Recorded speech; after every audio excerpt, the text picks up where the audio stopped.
அல்லேலூயா. மீண்டுமாக உங்களை சந்திப்பதில் ரொம்ப சந்தோஷம். மீண்டும் 3வது முறை வருவதற்கு கர்த்தர் கிருபை தந்தார். பெரிய ஆச்சரியம், 3 தடவை என்னை கூப்பிட்டுருக்காங்க. அதான் ரொம்ப முக்கியம். பெரிய சந்தோஷம். இங்கே வரும்போதெல்லாம் நாம் ஆரம்பத்திலிருந்தே வரும்பொழுது, முதல் முறை வரும்பொழுது ரொம்ப அன்பாக ஒரு குடும்பத்தில் ஒருத்தரை போல அவர்கள் அன்பாக ஏற்றுக்கொண்டார்கள். அதிலிருந்து இன்னைய வரைக்கும் அப்படி தான் போய்கொண்டே இருக்கிறது. அல்லேலூயா. ஸோ இங்கே வருவது ரொம்ப சந்தோஷம். 2வது, வசனத்தை கேட்கிற ஜனங்கள் எங்கே இருந்தாலும் அங்கே போவதுக்கு நமக்கு இஷ்டம் தானே.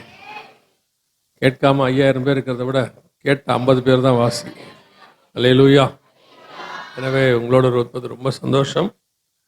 நாம் ஒரு வசனத்தை வாசித்து கர்த்தருடைய வார்த்தைக்கு நேராய் கடந்து போக போகிறோம். ஏசாயா தீர்க்கதரிசன புஸ்தகம் 45ஆம் அதிகாரம் 4வது வசனத்தை வாசி. வெண்கல கதவுகளை உடைத்து இரும்பு தாழ்பால்களை முறித்து அந்தகாரத்தில் இருக்கிற பொக்கிஷங்களையும் ஒளிப்பிடத்தில் இருக்கிற புதையல்களையும் உனக்கு கொடுப்பேன். நான் என் தாசனாகிய யாக்கோபின் நிமித்தமும் நான் தெரிந்து கொண்ட இஸ்ரவேலின் நிமித்தமும் நான் உன்னை பெயர் சொல்லி அழைத்து நீ என்னை அறியாதிருந்தும் உனக்கு நாமம் தரித்தேன். கண்களை மூடுவோம். நல்ல தகப்பனே, சர்வ வல்லமையுள்ள எங்கள் ஆண்டவரே, இந்த அருமையான நாளுக்காக உமக்கு ஸ்தோத்திரம். 2 நாட்களுக்காக உமக்கு நன்றி அப்பா. இந்த 1ஆம் நாளிலே காலை வேளையிலே தேவனுடைய கரம் இம்மட்டுமா இருந்ததுக்காக ஸ்தோத்திரம். நாங்கள் சுகபத்திரமா இங்கே வந்து சேர தயவு பாராட்டினதுக்காக நன்றி. உம்முடைய ஆலயத்திலே நீர் கொடுத்த இந்த ஸ்தானத்தில் நிற்க நீர் பண்ண தயவுக்காக உமக்கு நன்றி அப்பா.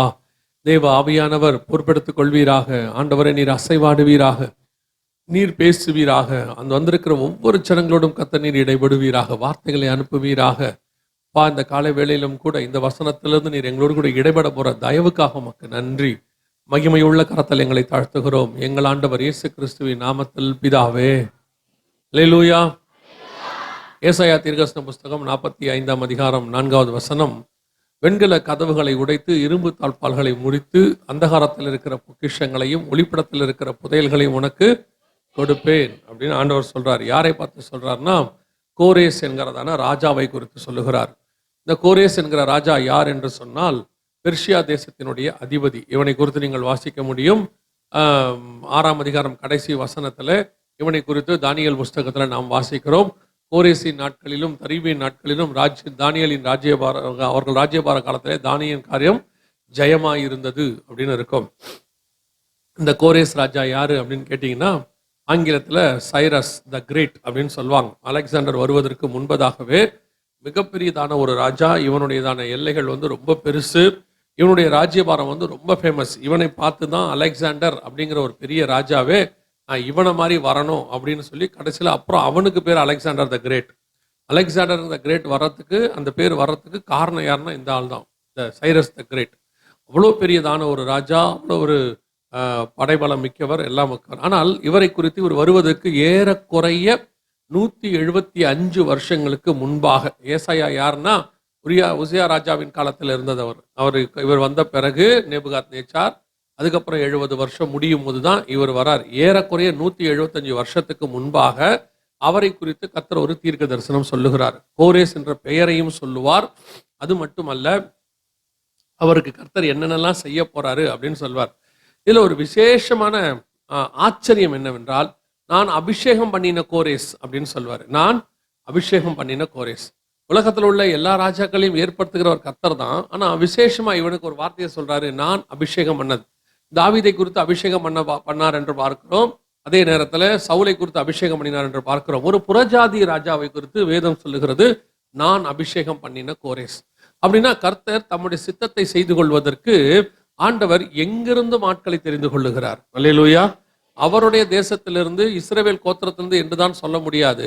கர்த்தர் தன்னுடைய சித்தத்தை செய்வதற்கு நியாயப்பிரமாண காலத்திலேயே, அதான் ரொம்ப முக்கியம், நியாயப்பிரமாண காலத்திலேயே கர்த்தர் என்ன செய்கிறார், புறஜாதியிலிருந்து ஒரு ராஜாவை தெரிந்து கொள்கிறார். இது புறஜாதியாருடைய காலம், அதாவது நம்முடைய காலம், தேவனுடைய பிள்ளைகளுடைய காலம். இப்போ யோசித்து பாருங்க, உங்களை என்னையும் கர்த்தர் எப்படி தெரிஞ்சிருப்பாருன்னு பாருங்க.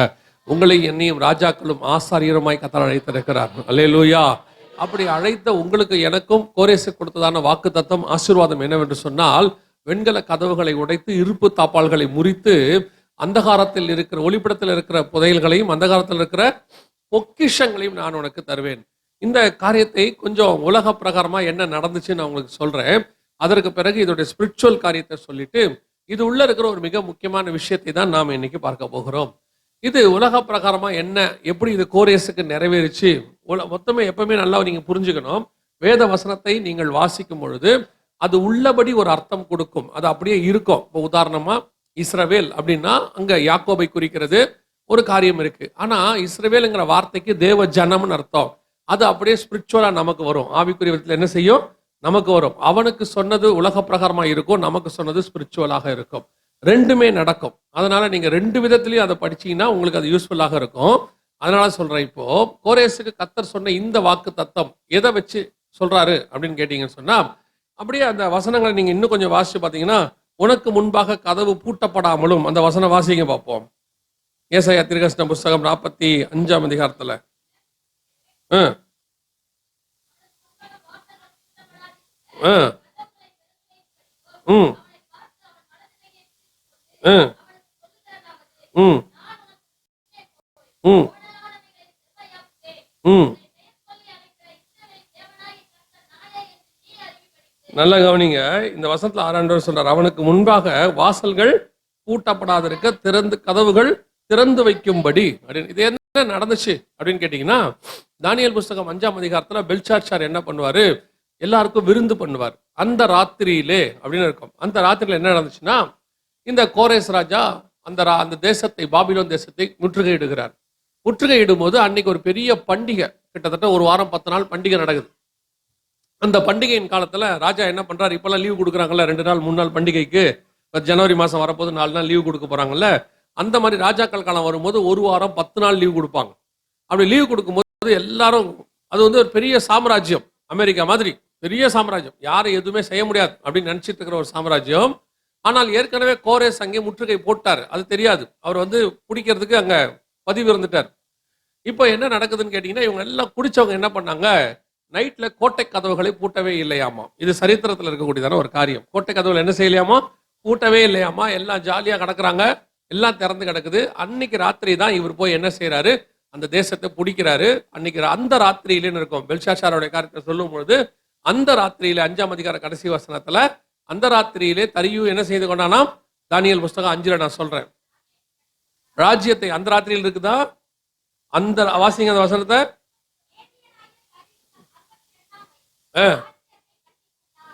அதுக்கு முந்தின வசனத்துல அந்த ராத்திரியில இருக்கு. அன்னைக்கு நைட்டே நடந்த சம்பவம் இது. கர்த்தர் எல்லாத்தையும் ஓபன் பண்ணி வச்சார். அதாவது அவங்க எல்லாம் குடிச்சிட்டு எல்லாத்தையும் திறந்து வச்சு கிடந்தாங்க.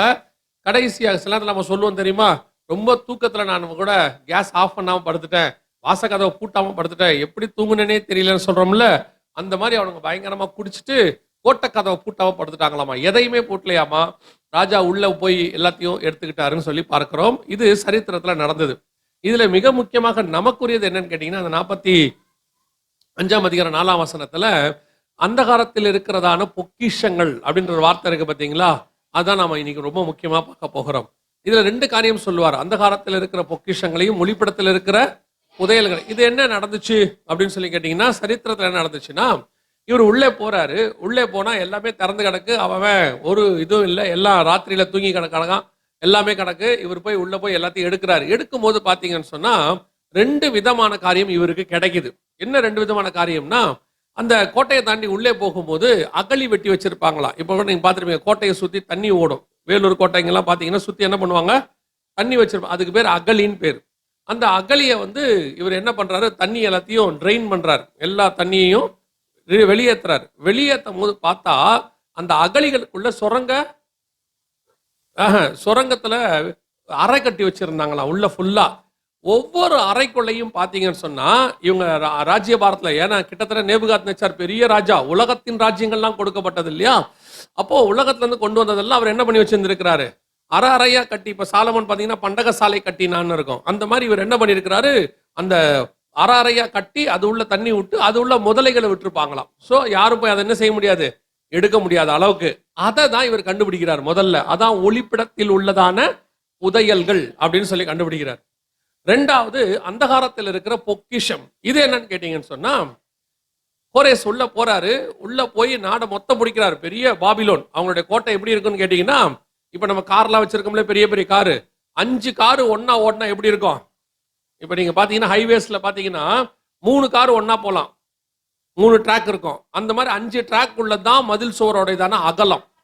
அவ்வளோ பெருசு இருக்குமா. அதுல அந்த அளவுக்கு இருக்கக்கூடுமா. அதை தாண்டி உள்ள போனா பெரிய பெருசா நேபுகாத் நேச்சாரும் பெல்ஷாத்சாரும் சிலை கட்டி வச்சிருக்கிறான். நீங்க நேபுகாத் நேச்சார் ஒரு சிலை செய்வார், 3ஆம் அதிகாரம் தானியேல்ல பார்த்திருப்பீங்கன்னு நினைக்கிறேன். 60 முழ உயரமும் 6 முழ அகலமும் இருக்கும். 60 முழம்னா 90 அடி உயரம், 6 முழம்னா 9 அடி அகலம். 9 அடி அகலம்னா பாத்துங்க, என்ன மாதிரி இன்னொரு ஆள் தான் கிட்டத்தட்ட, இல்ல என்ன மாதிரி இன்னும் 2 ஆளு, அதான் 9 அடி அகலம். என்ன மாதிரி கிட்டத்தட்ட 12 ஆளு, அதுதான் 90 அடி வச்சுக்கோங்களேன். அவ்வளோ உயரம். அப்படி இருக்கக்கூடிய இல்ல 15 ஆளு என்ன மாதிரி, அவ்வளோ உயரம் சிலை செஞ்சு வச்சிருந்தாராம்.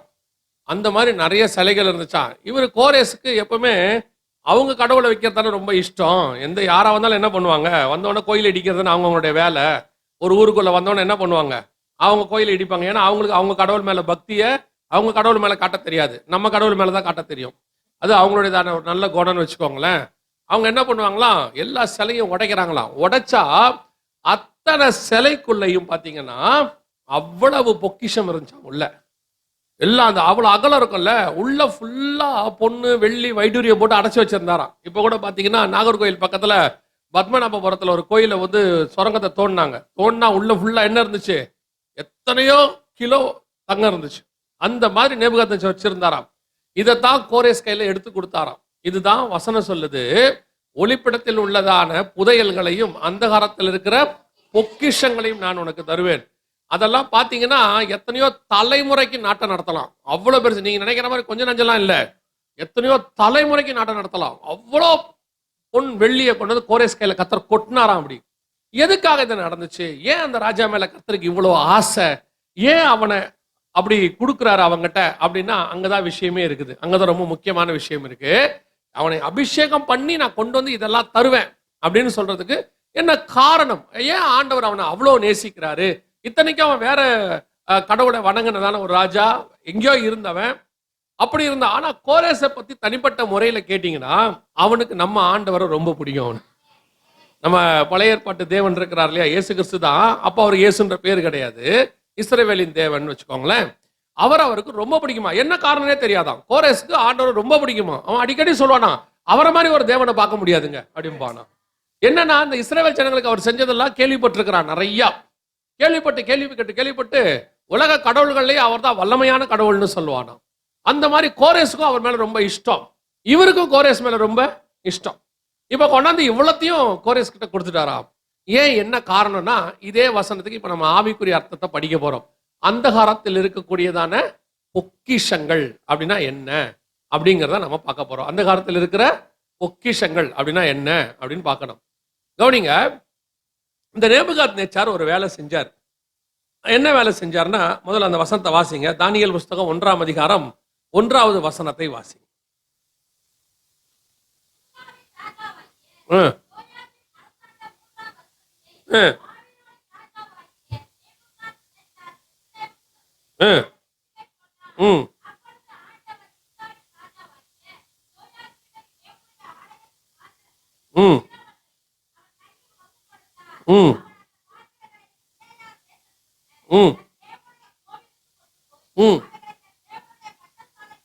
இங்கதான் இருக்கு விஷயமே. நேபுகாத்நேச்சார்கிட்ட கர்த்தர் எதை ஒப்பு கொடுத்துட்டாரு? இஸ்ரவேலுடைய ராஜாவையும் அந்த தேவாலயத்தையும் ஒப்பு கொடுத்துட்டார். அவன் தான் அதை தீக்கிரையாக்கினான் என்று சொல்லி நம்ம பார்க்கிறோம். தீக்கிரையாக்கி தேவாலயத்தெல்லாம் சேதப்படுத்திட்டு உள்ளுக்குள்ள இருந்த எல்லாத்தையும் கொண்டு போயிட்டானா. அதுல மிக முக்கியமா எதை கொண்டு போனானா, ஆலயத்தில் உள்ளதான பாத்திரங்கள் சிலவற்றை கொண்டு போனான் என்று சொல்லி பார்க்கிறோம்.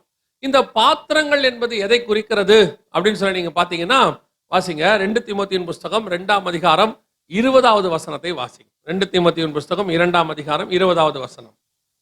21 வாசிங்க. 20 21 வாசிங்க. ஒரு பெரிய வீட்டிலே பொன்னும் வெள்ளியுமான பாத்திரங்களும் அல்லாமல் மரமும் மண்ணுமான பாத்திரங்களும் உண்டு. அவைகளில் சில கனத்துக்கும் சில கலவீனத்துக்கும் உரியவைகள். 21. ஆகையால் ஒருவன் இவைகளை விட்டு தன்னை சுத்திகரித்துக் கொண்டால் அவன் பரிசுத்தமாக்கப்பட்டதும் எஜமானுக்கு உபயோகமானதும் எந்த நற்கிரியைக்கும் ஆயத்தமாக்கப்பட்டதுமான கனத்துக்குரிய பாத்திரமாய் இருப்பான். இந்த பாத்திரம் என்பது எதை குறிக்கிறது? நம்மை குறிக்கிறது. பாத்திரம் என்பது எதை குறிக்குது? நம்ம குறிக்குது. வசனத்தின் படி ஆண்டவர் ஆசாரிப்பு கூடாரத்திலும் சரி, சாலமோன் கட்டின தேவாலயத்திலும் சரி, நிறைய பாத்திரங்கள் செய்ய சொல்றார். நிறைய பாத்திரங்களை செஞ்சு அதுக்கு ஒவ்வொன்றுத்துக்கும் ஒரு காரணம் சொல்றார். இந்த பாத்திரங்கள் என்பது யாரை குறிக்குதுன்னா உங்களையும் என்னையும் குறிக்குது. ஆண்டவர் நம்மளை ஆலயத்துக்குள் கொண்டு வந்தது ஒரு நோக்கத்தோடு கூட கொண்டாந்துருக்கிறார். நம்ம அத்தனை பேரையும் யாருமே, நான் சொல்லுவேன், ஆசாரிப்பு கூடாரத்துக்குள்ள கர்த்தர் செய்ய சொன்னதுல எதிலையுமே சும்மா இருக்கிற பாத்திரம்னு ஒண்ணு இருக்காது. நான் சொல்றது புரியுதா? சும்மா இருக்கிற பாத்திரம். அது என்னங்க சும்மா இருக்கிற பாத்திரம் அப்படின்னா, நம்ம வீட்டை போய் நல்லா தேடி பாருங்க. நம்ம வீட்டுல ஒரு 30-40% சும்மான்னு ஒண்ணு இருக்கும். 30-40% சும்மான்னு இருக்கும். அந்த சும்மா வந்து எங்க வேணாலும் இருக்கும். குறிப்பா பரணைக்கு மேல இருக்கும். உங்க வீட்டுல பரணை இருக்குதா? லாஃப்ட் இருக்குதா? லாஃப்ட்ல என்ன இருக்கும்? மேல இருக்கிறதெல்லாம். அதுக்கு பேரு தேவையில்லாதது. அதுக்கு பேர் என்னது? அப்புறம் ஏன் அங்க இருக்கு? அதான் தேவையில்லையே. ஏன் இருக்கு?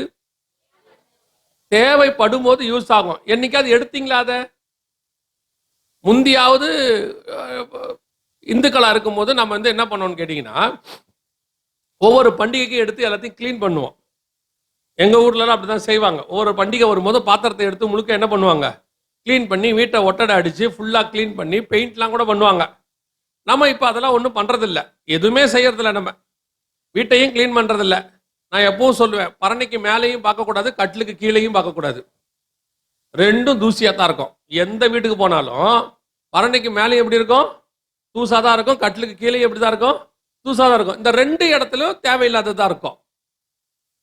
பரணைக்கு மேல இருக்கிறது சகோதரிமார்கள் போட்டு வச்சிருப்பாங்க, தேவையில்லைன்னு. கட்டிலுக்கு கீழே இருக்கிறது சகோதரர்கள் போட்டு வச்சிருப்பாங்க, தேவையில்லைன்னு. அவங்க எல்லாத்தையும் அப்படி காலில் ஒரு உத விடுவாங்க. அது அப்படியே எங்க போகும்?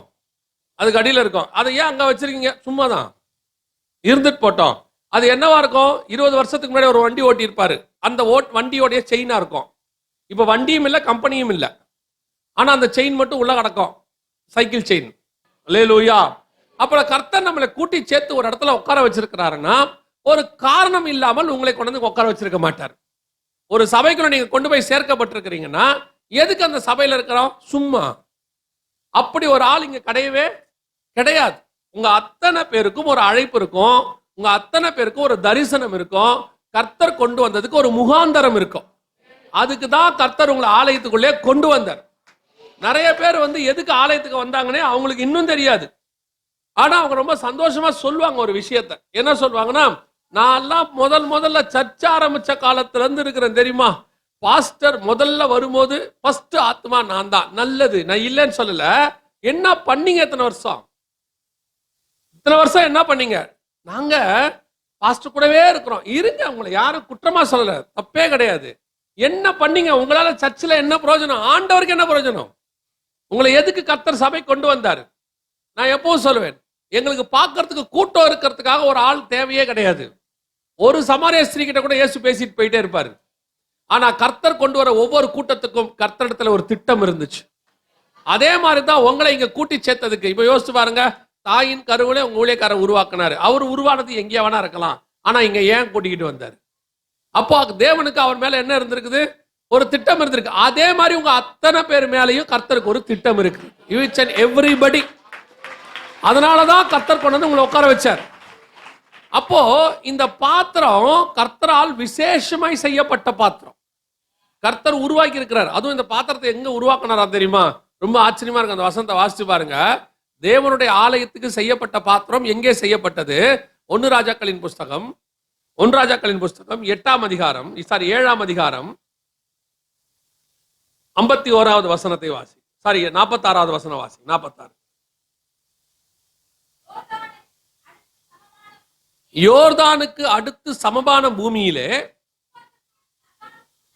சுக்கோத்துக்கும் சர்கானுக்கும் நடுவே களிமண் தரையிலே எங்க வார்ப்பித்தான்? களிமண் தரையில. சாலமோன் ராஜாவை பத்தி அங்க சொல்லப்பட்டிருக்கு. சாலமோன் ராஜா காலத்துல பொண்ணு ஒரு பொருட்டாக, வெள்ளி ஒரு பொருட்டாகவே கண்ணப்படல. வெண்கலத்தை இருக்கவே முடியலையா, அவ்வளோ இருந்துச்சான். அவ்வளோ வச்சிருக்கிற ராஜா. ஆனா இந்த பாத்திரத்தை எங்க செஞ்சாராம்? களிமண் தரையில செய்தாரா. நீங்களும் நானும் தான் அந்த பாத்திரம். உங்களை என்னையும் ஒரு நாள் கர்த்தர் ஏதோ ஒரு களிமண் இடத்துல தான் செஞ்சாரு, ஏதோ ஒரு தரையில செஞ்சாரு. நீங்களும் நானும் உருவான இடத்தை இன்னைக்கு யோசிச்சு பாருங்க. நம்ம எங்கிருந்து கொண்டு வரப்பட்டோங்கிறத பாருங்க. முன்னானவைகளை நாம் ஒளிஞ்சு போயிருச்சு. ஆனா சில காரியங்களை மறக்க கூடாது. ஆதியிலே கொண்டிருந்த அன்புன்னு சொல்றாரு இல்லையா, அந்த அன்புல கர்த்தர் எங்கிருந்து கொண்டு வந்தார். அதனாலதான் தாவீது திருப்பி திருப்பி அந்த வார்த்தையை சொல்லிக்கிட்டே இருப்பாரு. ஆடுகளுக்கு பின்னால் இருந்த என்னை, நான் புல்லு போட்டுக்கிட்டு இருந்தவன், என்னை கொண்டு வந்து ராஜாவா உட்கார வச்சுட்டாரு. அது தாவீது சொல்றது. ஆனா உங்களை என்னையும் கொஞ்சம் யோசிச்சு பாருங்க. நம்ம அத்தனை பேருடைய ஸ்டார்டிங் எங்க இருக்குது? பூர்வீகம் எங்க இருக்குது? களிமண் தரையில இருக்குதாமா. எங்கேயோ புழுதியில கடந்திருக்கிறோம். நம்ம ஒவ்வொருத்தருடைய சாட்சி அப்படிதான் இருக்கும். இங்க ஒவ்வொருத்தரையும் கூப்பிட்டு கேட்டா, என்ன பாவத்துல இருந்தோம், எந்த இடத்துல இருந்தோம், எவ்வளவு மோசமா இருந்தோம், யாரால ஏற்றுக்கொள்ளப்படாம இருந்தோம், சொந்தக்காரங்க எப்படி உதாசீனப்படுத்தினாங்க, என்னெல்லாம் வீட்டுக்குள்ள வர வேணாம்னு சொன்ன காலம்லாம் இருந்துச்சு. எங்க மாமா எங்களை சொன்ன காலம் இருந்துச்சு. அவனை வர வேணாம்னு சொல்லி வீட்டுக்குள்ள பாரு. ஏன்னா அவ்வளவு மோசமான ஆளு. வர வேணாம்னு சொல்றதுக்கு என்னமோ நம்ம ரொம்ப நல்லவ மாதிரியும் அவர் நம்மள, அதெல்லாம் இல்ல. அவங்கெல்லாம் ரொம்ப உண்மையிலே நீதிமான்கள். அவருடைய பார்வையில அன்னைக்கு நான் மிகப்பெரிய பாவியாக இருந்தேன். விளைவாக வீட்டுக்குள்ள வர வேணாம்னு சொன்ன காலம் இருந்துச்சு. நான் எப்பவும் சொல்வேன், ஆரம்பத்துல எங்களுக்கு வந்து என்னுடைய பூர்வீகம் வந்து என்ன ஆகுனே முடியாத ஒரு இடத்துல தான் நாங்கள் இருந்தோம். எனக்கு ஞாபகம் இருக்கு, எங்க அம்மா சொன்னது, 2 வயசு இருக்கும் போது எங்க அம்மா என்னை கொண்டு போயிட்டு ட்ராக்ல, ரயில்வே ட்ராக்ல சாகிறதுக்கு போயிட்டாங்க. போயிட்டு நிக்கிறாங்க, அந்த ட்ரெயின் ட்ராக்குக்கு முன்னாடி நிக்கிறாங்க. ட்ரெயின் வந்துகிட்டு இருக்கு. அந்த நேரத்துல நான் அவங்க கையில கை குழந்தை வச்சுட்டு இருக்கிறாங்க, 2 பேருமா சேர்ந்து செத்துறலான்னு சொல்லிட்டு. அந்த நேரத்துல நான் அவங்களுடைய அந்த முந்தானியை பிடிச்சி அழுதுருக்கேன். அம்மா ட்ரெயின் வருது பயமா இருக்குதுமா, ட்ரெயின் வருது பயமா இருக்குன்னு அழுதுருக்கிறேன். அந்த நேரத்துல அங்க யாரோ ஒரு மனுஷன், எங்க இருந்து வந்தனே தெரியாராம், ஏமா ஏன் இங்க நிக்கிற, போறம்போ அப்படின்னு சொல்லியிருக்கிறார். இவங்க இல்லையா, நீ பேசாத, எதுவும் தூர போ, ட்ராக்கை விட்டு முதல்ல தூர வெளியே போ அப்படின்னு சொல்லி துரத்தி விட்டுருக்கிறார். அப்படி இருந்து காப்பாற்றப்பட்டவன் தான் இங்கே வந்து நான் நின்று கொண்டிருக்கிறேன். நான் களிமண் தரையிலே செய்யப்பட்டவன், புழுதியிலிருந்து கொண்டு வரப்பட்டவன். என்னுடைய பூர்வீகெல்லாம் ரொம்ப நல்ல பூர்வீகம்லாம் சொல்ல முடியாது. பெரிய படிப்பாளி கிடையாது, எந்த தாளந்தும் கிடையாது, ஒரு திறமையும் கிடையாது. என் கூட இருந்த நண்பர்கள்லாம் நிறைய மொழி பேசுவாங்க, ஒரு சிலர் நல்லா பாடுவாங்க, ஒரு சிலருக்கு நல்லா இசை வாசிக்க வரும். எனக்கு எதுவுமே வராது. அது என்னன்னே தெரியாது, எனக்கு வராது, அவ்வளவுதான். திறமை இல்லை, அவ்வளவுதான். ஸ்கூல்ல படிக்க போனா 8வது வரைக்கும் நல்லா தான் படித்தேன். 9வதுக்கு அப்புறம் நண்பர்களோட சேர்ந்து பழக்க வழக்கங்கள் மாறினதுனால அடுத்த 4 வருஷம் படிப்பு போயிருச்சு. 12வது வரைக்கும் படிப்பும் வரல. எங்க டீச்சர் அடிக்கடி சொல்லுவாங்க, நீ எல்லாம் என்ன ஆவ வாழ்க்கையில எதிர்காலத்துல அப்படின்னு கேட்பாங்க. ஒரு கவலையும் இருக்காது. அவங்க கேட்கும்போது மனசுல ஏறவே ஏறாது. ஒரு நாள் நடுத்தருல நின்று ஆண்டவரை கேள்வி கேட்டிருக்கிறேன். நடுத்தருல ஒரு இடத்துல நின்று கேட்டிருக்கேன், ஆண்டவரே என் வாழ்க்கை இப்படியே போயிருமா, இயேசுவை ஏற்றுக்கொண்ட பிறகு சொல்றேன், என்ன பண்ணணும்னு தெரியாது, படிப்பு இல்லை, ஒண்ணும் இல்லை. ஆண்டவரை கேட்டிருக்கிறேன், ஆண்டவரே என் வாழ்க்கை இப்படியே போயிடுமா, இப்படியே நடுத்தரலையே போயிருமா கேட்டிருக்கிறேன். ஆனா நான் சொல்லுவேன், என்னை கரம் பிடித்தவர் என்னை களிமண் தரையிலிருந்து தான் கொண்டு வந்தார். தூசிகளுக்கு மத்தியில, குப்பைகளுக்கு நடுவில் இருந்தால் கர்த்தர் என்னை கொண்டு வந்தார். என்னுடைய வாழ்க்கையில ஒவ்வொரு விஷயத்தையும் நான் எடுத்து பார்க்கிறேன். 18 வயசு வரைக்கும் எல்லாமே மோசமாகத்தான் இருந்துச்சு. 18 வயசுல, குறிப்பா 10 வயசு வரைக்கும் பண கஷ்டம் பயங்கரம். அடுத்த 8 வருஷம் பணத்துக்கு கவலை இல்லை, வாழ்க்கை நாசம், வாழ்க்கை சுத்த மோசம். அப்படி இருந்த என்னை கொண்டு போய் தான் கர்த்தர் எங்க வச்சாரான் தெரியுமா? வாசிங்க, அதே 1 ராஜாக்கள் புஸ்தகம் நீங்க வாசிச்ச அதே 7ஆம் அதிகாரத்துல கடைசி வசனம் 51வது வசனத்தை வாசிங்க பாப்போம்.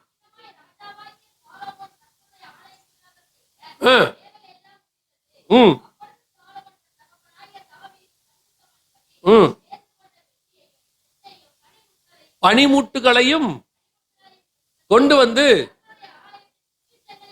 அல்லேலூயா, களிமண் தரையில செய்யப்பட்டது எங்கே இருக்கிறது? கர்த்தருடைய ஆலயத்தின் பொக்கிஷத்துக்குள்ள கொண்டு போய் வைக்கப்பட்டு விட்டது. அல்லேலூயா. இதுதான் கர்த்தர் உங்களுக்கும் எனக்கும் வச்சிருக்கிறதான வாழ்க்கை. இன்னைக்கு நீங்களும் நானும் கர்த்தருடைய ஆலயம் என்கிறதான பொக்கிஷங்களுக்குள்ளே உட்கார்ந்திருக்கிறோம், பண்டக சாலைக்குள்ளே உட்கார்ந்திருக்கிறோம். எவ்வளவு பெரிய ஆசீர்வாதம் பாருங்க. இங்க வந்து உட்கார்ந்தா பிரைஸ் தி லார்ட் சொல்றாங்க. இதுவே இயேசுவை ஏற்றுக்கொள்றதுக்கு முன்னாடி சின்ன வயசா இருக்கும் போது, ஸ்கூல்ல படிக்கும் போது, ஒரு ஃப்ரெண்டு பார்த்த உடனே ஒரு கெட்ட வார்த்தை சொல்லி தான் கூப்பிடுவான்.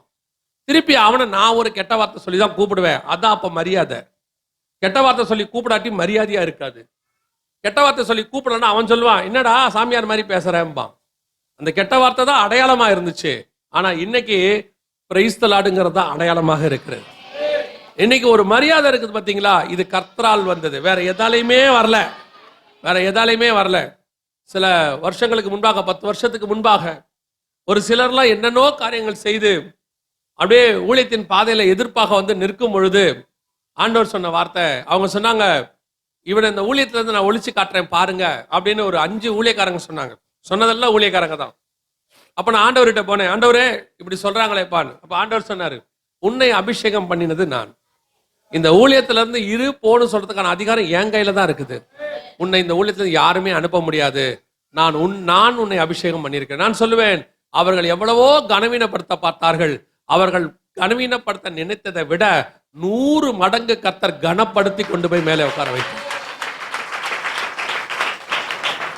ஆண்டவரிடத்துல நான் சொல்லுவேன், இந்த கனம் முழுக்க என் தேவனாகிய கர்த்தர் ஒருவரால் வந்தது.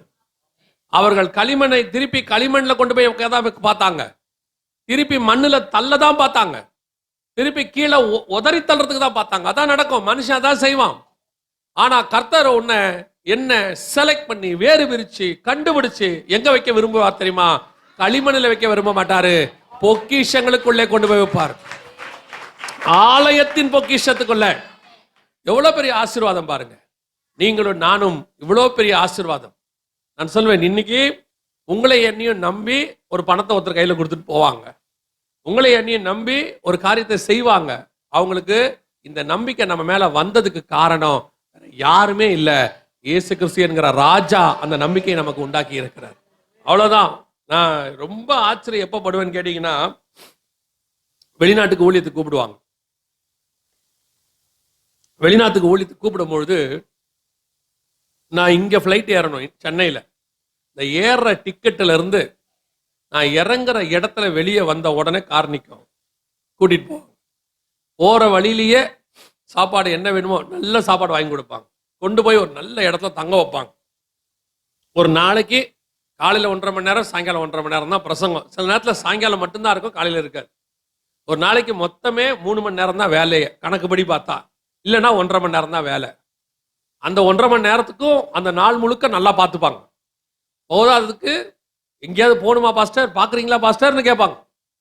அது 3 நாளோ 5 நாளோ 1 வாரமோ அவ்வளோ நல்லா பார்த்துட்டு திருப்பி கொண்டு வந்து ஏர்போர்ட்டில் விட்டுட்டு ஒரு ஆஃபரிங்கையும் கையில் கொடுத்துட்டு 10ஆவதுக்கு ஏதாவது பொருளையே வாங்கி கொடுப்பாங்க. எல்லாத்தையும் கொடுத்துட்டு இதை எதையுமே அவங்க வெறுப்பா செய்ய மாட்டாங்க, கனத்தோட சந்தோஷமா மரியாதையோட உள்ளான இருதயத்தோட செய்வாங்க. கொண்டாந்து ஏற்றி விடுவாங்க. நான் யோசிப்பேன், ஃப்ளைட்ல திருப்பி ஏறும்போது நம்மளை சொந்தக்காரன் ஒரு வயலும் வீட்டுக்கு கூப்பிட்டு சாப்பாடு போட மாட்டேங்கிறான், கூப்பிடவும் போட மாட்டேங்கிறான். அதை விடுங்க, நம்ம வீட்லையுமே அந்த கனமெல்லாம் நமக்கு கிடைக்காது. தீர்க்கதரிசிக்கு சொந்த வீட்டில் எப்பவுமே என்ன இருக்காது, கனம் இருக்காது. நம்ம வீட்டுக்கு வந்தா சாப்பாடு நம்ம தான் கேட்கணும் என்ன இருக்குன்னு.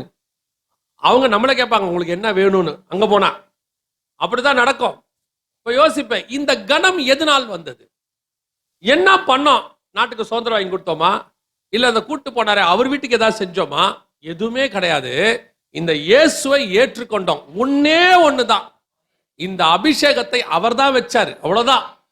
இவ்வளத்துக்கான கணத்துக்கு பின்னாடி ஆண்டவராக இயேசு கிறிஸ்துன்னு ஒருத்தர் இருக்கிறாரே ஒழிய வேற யாருமே இதுல கிடையாது. அந்த கன மகிமை துதி எல்லாம் அவர் ஒருவரை சார்ந்தது. நமக்கு பின்னாடி அதான், உங்ககிட்டயே அதான் இருக்கும். உங்களை ஒரு நாள் கர்த்தர் கொண்டு வந்து இந்த ஸ்டேஜ்ல நிக்க வச்சு உங்களை ஊழியத்துல பயன்படுத்தும் போது நீங்களும் அதைத்தான் சொல்ல போறீங்க. நம்மெல்லாம் யாருமே ராஜா வீட்டுல இருந்தெல்லாம் வரல, நம்மெல்லாம் பெரிய கனப்படுத்தப்பட்ட வீட்டுல இருந்தெல்லாம் வரல. நம்மளை உதாசனப்படுத்தினவங்கன்னா ஜாஸ்தி இருந்திருக்கிறாங்களே ஒழிய நம்மளை உயர்த்தினவங்க குறைவா தான் இருந்திருப்பாங்க, நம்மளை சேர்த்துக்காம தான் போயிருப்பாங்க. ஆனாலும் கர்த்தர் பொக்கிஷசாலிக்குள்ள வச்சிருக்கிறார். அல்லேலூயா. இவ்வளோ கனப்படுத்தி நம்மளை வைக்கும் போது, ஆனா எப்படி இது நேபுகாத்நேச்சாருடைய ஆலயத்துக்குள்ள போச்சு? தானியேல் 1:2 வாசிங்க. தானியேல் 1:2, தானியேல் 1ஆம் அதிகாரம் 2ஆம் வசனம்.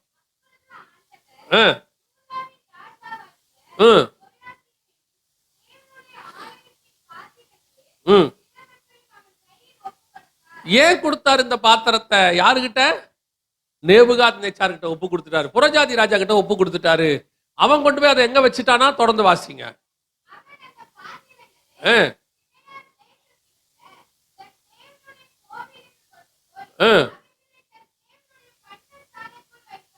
எப்படிங்க அது? தேவனுடைய பொக்கிஷ சாலைக்குள்ள இருந்த பாத்திரம் இப்ப எங்க இருக்குது? பிசாசுடைய பண்டக சாலைக்குள்ள இருக்கு. அவனுடைய தேவனுடையது கோவிலுக்குள்ள, அவன் கோயிலுக்குள்ள இருக்கு. எப்படி இது சாத்தியம்? கர்த்தர் இவ்வளவு கஷ்டப்பட்டு களிமண் தரையிலிருந்து செஞ்சு உருவாக்கி, நான் சொல்லுவேன் ஒவ்வொரு ஊழியக்காரனையும் ஒவ்வொரு விசுவாசியும் தாயின் கருவிலிருந்து கர்த்தர் கொண்டு வர்றார். அப்படி செலக்ட் பண்ணி கொண்டார். சும்மா சாதாரணமான விஷயம் எல்லாம் கிடையாது. பிறக்கிறது வேணா புள்ளம்பாடியா இருக்கலாம், ஆலம்பாடியா இருக்கலாம், பிறக்கிறது வேணா அரியலூரா இருக்கலாம், பெரம்பலூர்ல இருக்கலாம். ஆனால் திட்டம் பரலோகத்துக்குரியது. அவன் எங்க பிறந்தாலும் திட்டம் பரலோகத்துக்குரியது. நீ என்ன வேணாலும் சொல்லிட்டு பாங்க. அவன் அமெரிக்கால பிறந்தாலும் சரி, ஆலம்பாடியில பிறந்தாலும் சரி, அந்த கரு உருவாகும் போது அது உள்ள ஒண்ணு எழுதுறாருல்ல, அது எழுதினது அமெரிக்கால எழுதினவனுக்கும் ஆண்டவர் தான், நமக்கு எழுதினவரும் ஆண்டவர் தான். கை ஒண்ணுதான். அப்போ அவ்வளவு பெரிய திட்டத்தோட தான் நீ நானும் வந்திருக்கிறோம். யோசிச்சு பாருங்க. இயேசு கிறிஸ்துவ உலகத்தின் பாவத்தை சுமந்து தீர்க்கிற தேவாட்டுக்குட்டி. அப்படிப்பட்டதான இயேசு கிறிஸ்துவ கொண்டு போய் பெத்லகேம்ல ஆயிரங்களில் சிறிதான யூதேயாக்குள்ள கொண்டு போய் ஒரு தச்சன் வீட்டுல ஒரு மாட்டு முன்னணையில, மாட்டோட தொழுவத்துல கொண்டு போய் வைக்கிறார். அதே நேரத்துல ஒரு பெரிய ராஜா நேபுகாத்நேச்சார், அவன் பிறக்கிறது பாபிலோன் அரண்மனையில பிறக்கிறார். அவன் அங்க பிறந்ததுனால ஒன்றும் பெருசு இல்ல. இயேசு அந்த மாட்டு தொழுவத்துல இருந்தனால ஒன்னும் கனவீனமும் கிடையாது. ரெண்டு பேர் மேலே உள்ள திட்டம் அவர்கிட்ட தான் இருந்துச்சு. அல்லேலூயா. அப்போ உங்களுக்கு எனக்கும் திட்டம் பரலோகத்துல இருந்து எழுதி இருந்துச்சு. உங்களை என்னையும் ஒரு நோக்கத்தோட தான் பரலோகம் கொண்டு வந்துச்சு. அதான் சொல்றேன், நீங்க ஆலயத்துக்குள்ள ஒரு திட்டத்தோடு தான் கொண்டு வரப்பட்டீர்கள். ஆனா ஏன் இந்த பாத்திரம் நேபுகாத்நேச்சாருடைய கோயிலுக்குள்ள போச்சு? எவ்வளவு ஆண்டவர் உங்களை உருவாக்கி கொண்டு வந்தாரு, எவ்வளவு கர்த்தர் வந்து ரட்சித்து கொண்டாந்தாரு, எவ்வளவு உங்களை ஆண்டவர் வந்து காரியங்களை வரங்களை கொடுத்திருக்கிறாரு, ஆசீர்வாதங்களை கொடுத்திருக்கிறாரு, எவ்வளோ காரியங்கள் கர்த்தர் செஞ்சாரு. இப்ப ஏன் இந்த பாத்திரம் நேபுகாத்நேச்சாருடைய ஆலயத்துக்கு போயிருச்சு? ரொம்ப கொடுமை தெரியுமா? ஒரு ஆண்டவரை அறிஞ்சு அவரை சேவிச்சு அவர்கிட்ட இந்த ஆசீர்வாதத்தெல்லாம் வாங்கிட்டு அவரை விட்டு பின்வாங்கி போகிறதுன்னு ஒண்ணு இருக்கு பாத்தீங்களா? அத மாதிரி கொடுமை ஒண்ணுமே இல்லை. ஆண்டவர் கேட்பாரு, என்னை விட்டு போவதற்கு நான் என்ன தீங்கு செய்தேன் அப்படிம்பாரு. இது அவர் கேட்கிற கேள்வி பாருங்களேன். அது யார் அந்த கேள்வி கேட்பா தெரியுமா? ஒரு கணவன் வந்து ஒரு மனைவிய நீ வேணான்னு தள்ளி விடும் போது, அந்த ஒண்ணுமே செய்ய முடியாத மனைவி ரெண்டு பிள்ளைகளை கையை வச்சுக்கிட்டு இருக்கும் போது, எங்க போறதுன்னு தெரியாது, என்ன பண்றதுன்னு தெரியாத போது அந்த வீட்டுக்கார பார்க்க, ஏன்பா என்னை விட்டுட்டு போறீங்க, அப்படி நான் உங்களை என்னதான்பா பண்ணேன்னு கேட்கும். அந்த மாதிரி தேவன் கேட்கிறாரு நம்மளை பார்த்து, என்னை விட்டு போவதற்கு நான் என்ன தீங்கு செய்தேன்? நான் சொல்லுவேன், இந்த இயேசுவை நான் ஏற்றுக்கொண்டு 33 வருடமாகிறது. இந்த 33 வருடமும் இயேசு எனக்கு நல்லவராகவே இருந்திருக்கிறார். அத்தனை நாளும் அவர் நல்லவராக இருந்திருக்கிறார். 7 நாளும் 24 மணி நேரமும் கர்த்தர் எனக்கு நல்லவராக இருந்திருக்கிறார். ஒரு நாள் கூட, ஒரு நிமிஷம் கூட கர்த்தர் எனக்கு கெட்டவராக இருந்ததே கிடையாது. நான் இருந்திருக்கிறேன். இயேசுவை ஏற்றுக்கொண்ட பிறகு பின்மாற்றம் அடைந்திருக்கிறேன். ஊழியத்துக்கு வந்த பிறகு கூட நான் பலவீனமானவனாக இருந்திருக்கிறேன். எத்தனையோ நாள் நான் ஆண்டவர்கிட்ட முறுமுறுத்திருக்கிறேன். எவ்வளோ காரியங்கள்ல போதுங்கிற ஆண்டவரே சொல்றதுக்கு நான் வந்திருக்கிறேன். ஆனால் ஒரு நாள் கூட நீ எனக்கு வேண்டாம் என்று கர்த்தர் சொன்னதே கிடையாது. என்னை நீ எனக்கு வேணும் என்றுதான் கர்த்தர் சொன்னார். நான் இளையகுமாரனாய் வாழ்ந்த காலங்கள் உண்டு. ஆனால் அவர் எனக்கு எப்பவும் தகப்பனாகத்தான் இருந்தாரே ஒழிய ஒரு நாளும் அவர் எனக்கு மூத்த அந்த சகோதரனை போல இருந்ததே கிடையாது. அப்படிப்பட்ட இயேசுவை நாம் ஏன் விட்டு விட்டு போனோம்? எத்தனையோ முறை கர்த்தர் நம்ம இடத்துல இவ்வளவு பெரிய அன்பை, இவ்வளவு பெரிய ஆசீர்வாதத்தை, இவ்வளவு காரியங்களை செய்த போதும் நான் சொல்லுவேன், இயேசுவை விட்டு போறதுக்கு எவங்கிட்டையும் காரணம் இருக்கவே இருக்காது. அவன் என்னதான் காரணம் சொன்னாலும் அது காரணமா இருக்காது. இயேசுவை விட்டு போறதுக்கு அவங்ககிட்ட என்ன இருக்காது? காரணம் இருக்காது. ஒண்ணு, அவன் உலகத்தை நேசிருப்பான், அதனால இயேசுவை விட்டுருப்பானே ஒழிய, இயேசு எனக்கு இப்படி ஒரு தீங்கு செய்தார் அதனால அவரை விட்டுட்டேன்னு ஒருத்தனால கூட சாட்சி சொல்லவே முடியாது. இனிமேலும் சொல்ல முடியாது. அதான் உண்மை. காரணம், அவருக்கு நன்மை மட்டும்தான் செய்ய தெரியும். அவருக்கு தீமை என்பது செய்யவே தெரியாது. ஏன்னா அவர்கிட்ட தீமை என்பது கிடையவே கிடையாது. அப்ப இந்த பாத்திரத்தை பிடிச்சி அவரே சொல்றாரு, கர்த்தர் நேபுகாத்நேச்சாரின் கையிலே கொடுத்தார்னு இருக்கு. அந்த வசனத்துல இருக்கு, சிலவற்றை தேவனுடைய ஆலயத்தின் ஆண்டவர் தேவனுடைய ஆலயத்தின் பாத்திரங்களில் சிலவற்றை அவன் கையிலே ஒப்பு கொடுத்தார். சில நேரங்களில கர்த்தர் என்ன பண்றாரு, நம்மளை கொண்டு போய் அந்தகாரத்தில் கொடுக்கிறார். அவருடைய ஆலயம் என்பது எதை குறிக்கிறது?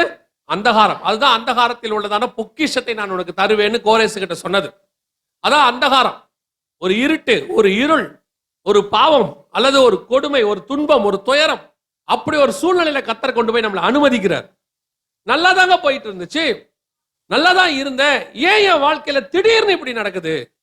திடீர்னு பாத்தீங்கன்னா எல்லாமே தலைகீழ மாறுது, சூழ்நிலைகள் வேற மாதிரி போயிட்டு இருக்குது.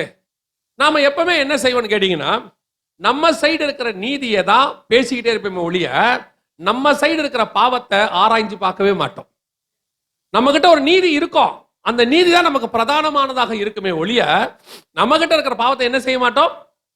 ஆராய்ந்து பார்க்க மாட்டோம். ஆனா 1 கொரிந்தியர் சொல்லுது, நம்மை நாமே நிதானித்து அறிந்தோமானால் நாம் நியாயம் தீர்க்கப்படும்.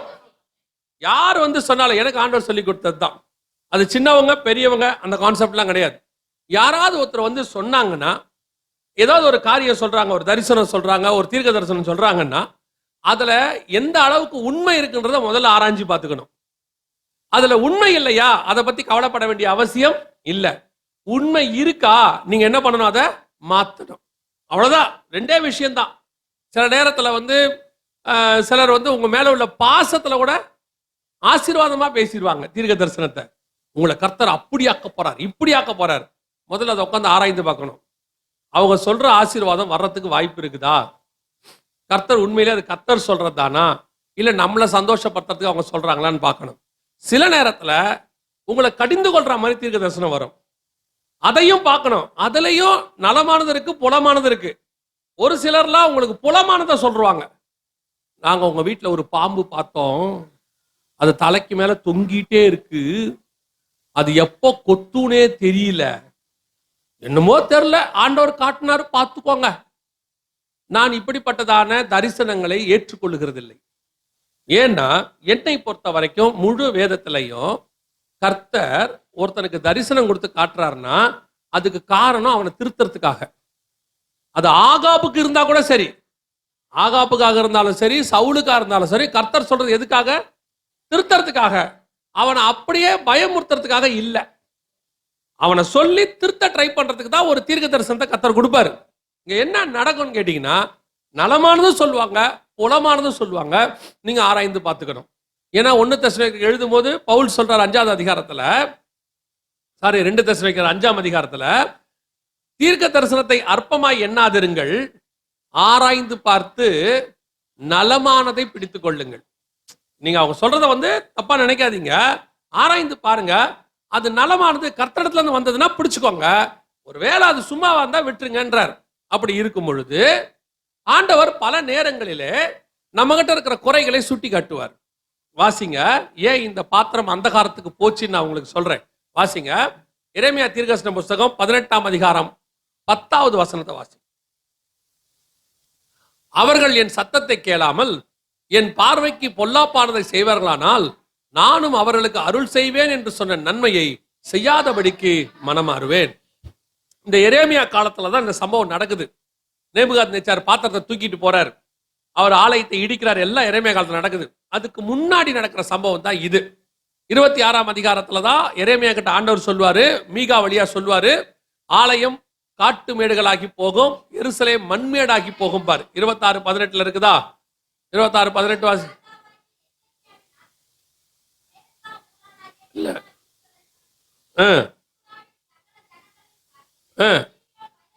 சீயோன் வயல்வெளியை போல உழப்பட்டு எருசலேம் மண்மேடுகளாகி போகும், காட்டில் உள்ள மேடுகளாய் போகும் என்று சேனைகளின் கர்த்தர் உரைத்தார் என்று சொன்னார். அப்ப நல்லா கவனிங்க, இது மீகா சொன்னது எரேமியா காலத்துல இந்த நேபுகாத்நேச்சார் சொன்ன சம்பவம். அவருடைய அர்த்தம் என்ன அப்படின்னு கேட்டீங்கன்னா, அதுக்கு முன்னாடி 18ஆம் அதிகாரம் எல்லாமே நீங்க போய் பாருங்க. ஆண்டவர் அவர்கள்ட்ட இருக்கிற குறைகளை எச்சரித்து கொண்டே இருப்பார். என்ன பண்ணுவாரு? எச்சரித்துக்கிட்டே இருப்பார், சொல்லிக்கிட்டே இருப்பார். சொல்ல சொல்ல சொல்ல அவர்களோ அந்த எச்சரிப்புக்கு செவி சாய்க்காதவர்களாய் இருப்பார்கள். நல்லா கவனிங்க, அவர்களோ அந்த எச்சரிப்புக்கு செவி சாய்க்காதவர்களாய் இருப்பார்கள். அதனாலதான் அந்த எரேமியா 18:10 சொல்வாரு, அவர்கள் என் சொல்லை கேளாமல், என் சத்தத்தை கேளாமல். ஆண்டவர் ஏன் உங்க வாழ்க்கையில சில காரியங்களை அனுமதிக்கிறாரு? ஏன் ஆண்டவர் உங்களுக்கு சில காரியங்களை சொல்றாரு அப்படின்னு சொன்னா, உங்களுக்கு சபையில வச்சு கர்த்தர் சில காரியங்களை எச்சரிப்பு கொடுக்கிறார்.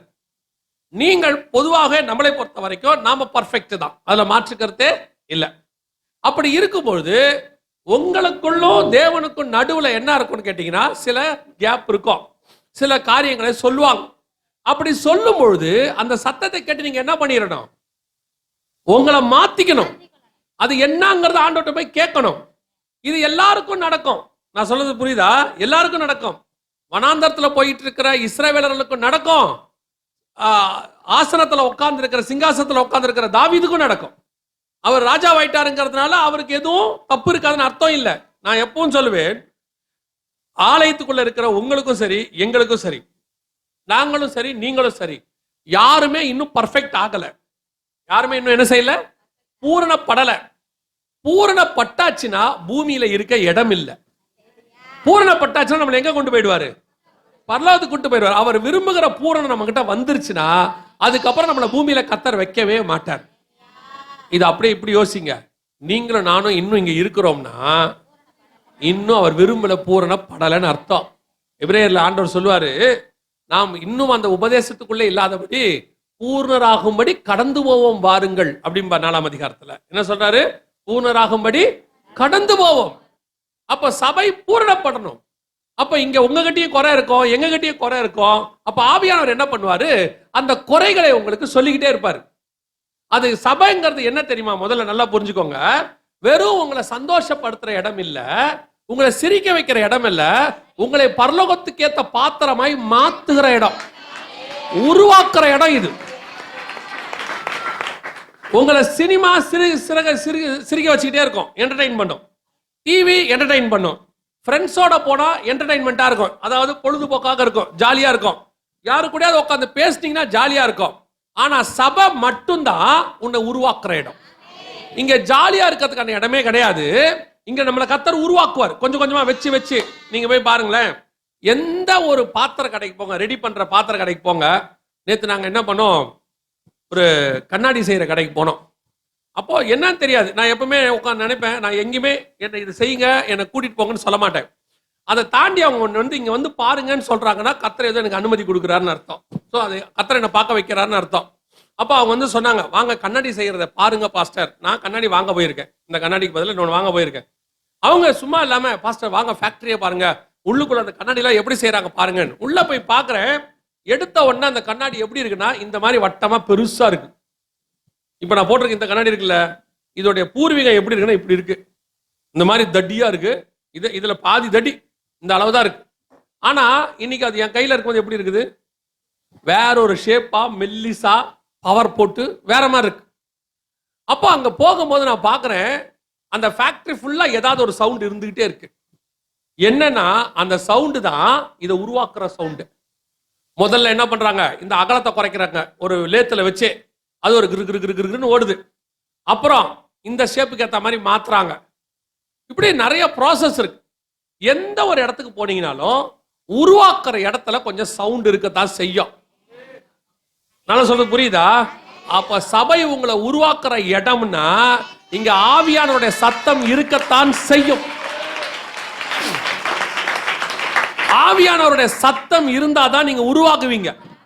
நீங்க என்ன நினைக்கிறீங்கன்னா, அந்த சத்தம்லாம் வரக்கூடாது.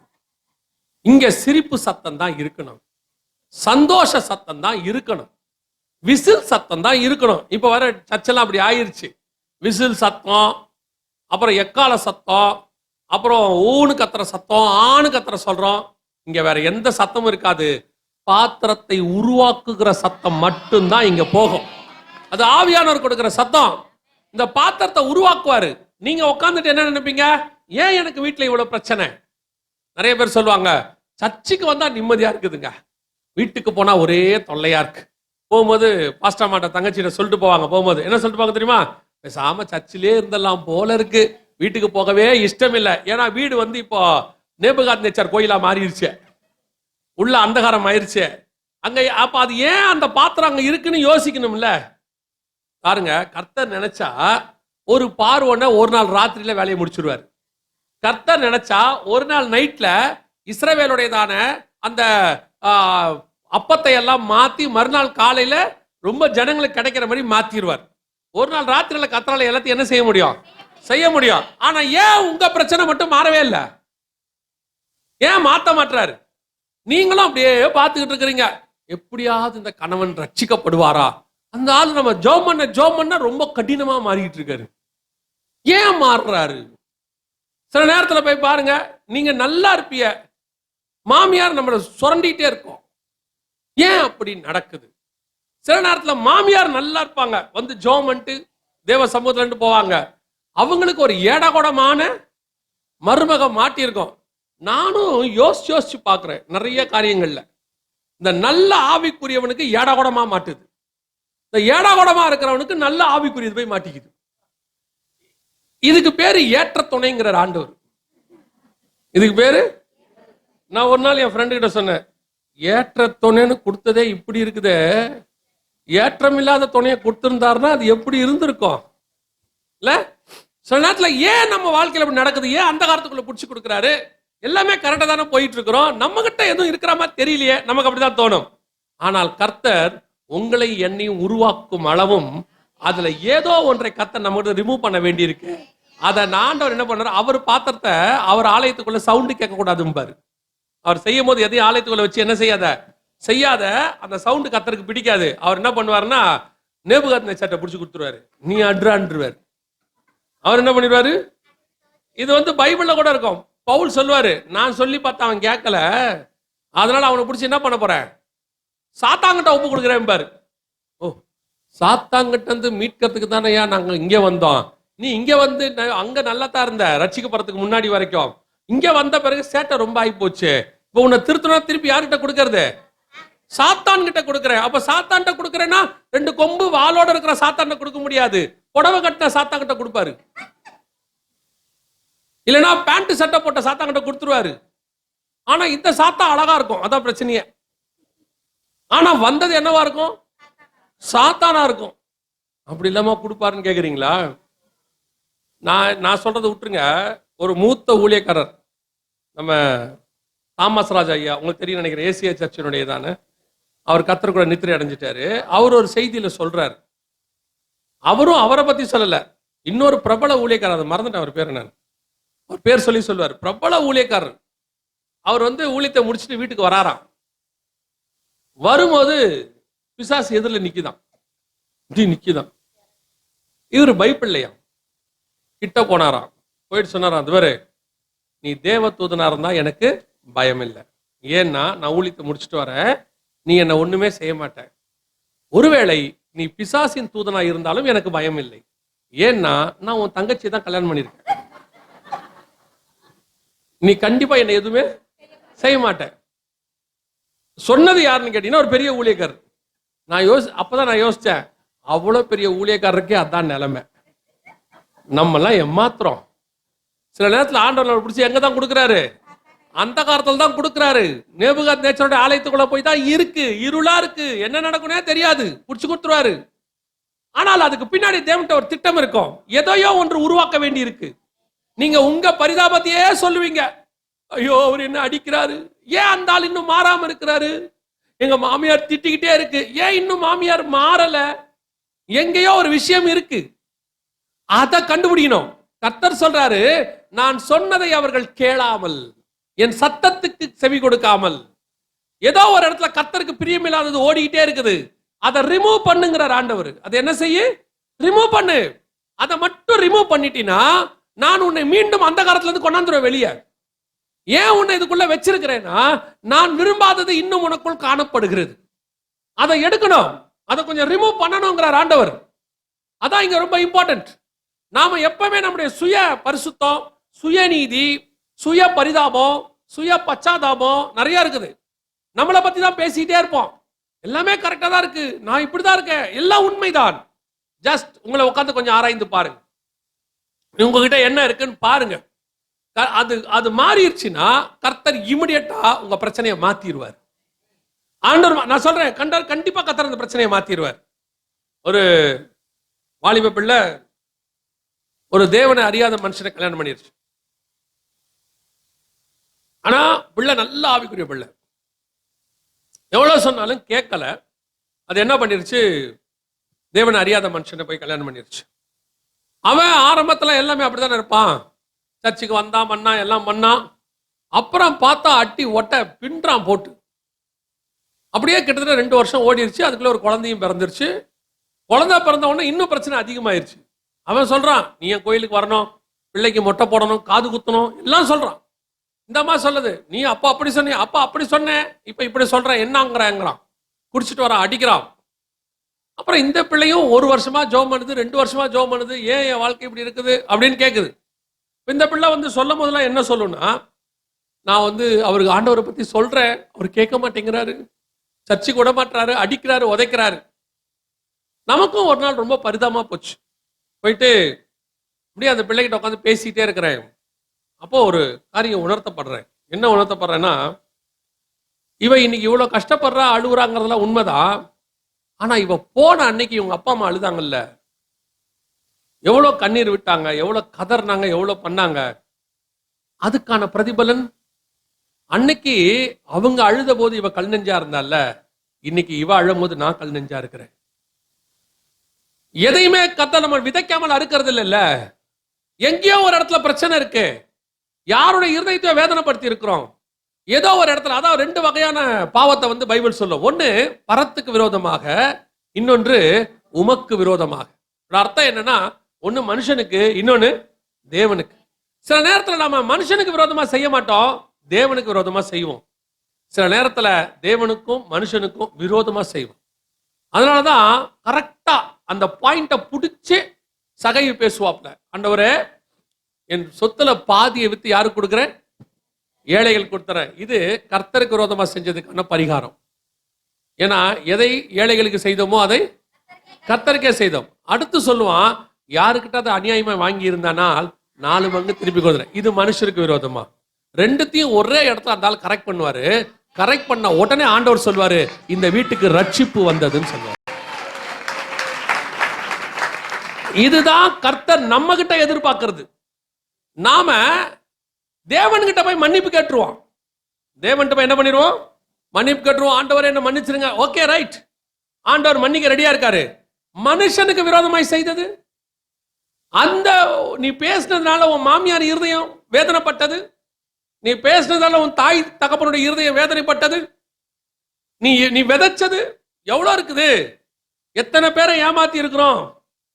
ஆண்டவர் ஒரு நாள் சொன்னாரு, ஒரு 70, 60, 65 வயசு இருக்கும். அவரு ரட்சிக்கப்பட்டு ஒரு 10 வருஷம் ஆயிடுச்சு. பார்த்தா திடீர்னு கிட்னி எல்லாம் ஃபெயிலியர் ஆயிடுச்சு. எனக்கு ரொம்ப வருத்தம். நல்ல நீதிமான், ஏன் இப்படி ஆகுது, ஏன் இப்படி நடக்குது அப்படின்னு சொன்ன போது பார்த்தா அவரு ஆண்டவர்கிட்ட போய் மன்னிப்பு கேட்டாரு, ஆண்டவர் மன்னிச்சிட்டாரு. ஆனா அவர்கிட்ட இருந்த பணம் இருக்குல்ல, எல்லாம் வட்டி கூட்ட பணம். அவர்கிட்ட இருந்த பணம் எல்லாம் வட்டி கூட்ட பணம். அந்த வட்டி கூட்ட பணம் இருக்குல்ல, அதுக்கான பிரதிபலனை செய்யணும் இல்ல. இப்ப வட்டி வாங்கியிருக்கிறார்ல, திருப்பி தரணும் இல்ல. அது நம்ம பார்வையில நியாய வட்டி அநியாய வட்டி எல்லாம் இருக்கே, கர்த்தரே பார்வையில வட்டி இல்லையா. நமக்கு தான் என்ன சொல்லுவோம், அங்க 10 வட்டிங்க, நாங்க 4 தாங்க நியாயமான வட்டி, பேங்க் வட்டிம்பாங்க. ஆண்டவர் சொல்வாரு, சரிப்பா 10 வட்டி வாங்கினவனுக்கு நரகத்துல எண்ணெயில போட்டு கொப்பரையில போடுவோம், இவர் நியாய வட்டி வாங்கியிருக்காரு, தோசைக்கல்ல போட்டு திருப்பி எடுங்க, கொஞ்சம் பார்த்து சூடு கம்மியா வைங்க பாரு. ஏன்னா நியாய வட்டி இல்ல, இவரு வட்டிக்கு கொடுக்கிறவரு. ஆனா அதுக்கப்புறம் ரட்சிக்கப்பட்டாரு. ஆனா இருந்த பணம் என்ன பணம், அந்த பணத்தை செலவு பண்ண வச்சாரு கர்த்தர். வட்டிக்குள்ள பணத்தை என்ன பண்றாரு, செலவு பண்ண வச்சு அந்த நீதிமானை கர்த்தர் எடுத்துக்கொண்டார். சில நேரங்கள்ல மனுஷனுக்கு விரோதமான பாவம் நீ அடைய வேண்டிய ரட்சிப்பை அடைய விடாமல் தடுத்துக்கிட்டே இருக்கும். நீங்க வந்து பாஸ்டர் கிட்ட சொல்லும் போது உங்க பக்கம் நீதியை சொல்லிடுவீங்க, பாஸ்டர் மாட்ட சொல்லும் போது உங்க பக்கத்தினுடைய உண்மையை சொல்லிடுவீங்க. ஆனா அவங்களுக்கு என்ன செஞ்சீங்கன்னு சொல்ல மாட்டாங்க. சில நேரத்தில் சகோதரிகள் வருவாங்க, வந்து எங்ககிட்ட கவுன்சிலிங்க்கு வருவாங்க. இப்போ நான் கவுன்சிலிங்கே பண்றதில்ல 99%. ஏன்னா அவங்க கவுன்சிலிங்கை கேட்டால் நம்ம வாழ்க்கையில் பிரச்சனை வந்துடும் போல, அவ்வளோ ப்ராப்ளம் இருக்கு. அவங்க வந்து சொல்லுவாங்க, அவங்க பக்கத்தில் எல்லாமே நியாயமா இருக்கும். நான் அடுத்து சொல்லுவேன், போயிட்டு பிரதரை வர சொல்லுங்க. அவர் வரமாட்டார் பாஸ்டர். அப்ப நம்ம பதில் சொல்ல முடியாதுன்றேன். ஏன்னா அவரை வந்து கேட்டாதான் என்ன தெரியும், அங்க என்ன நடந்துச்சுன்னு தெரியும்.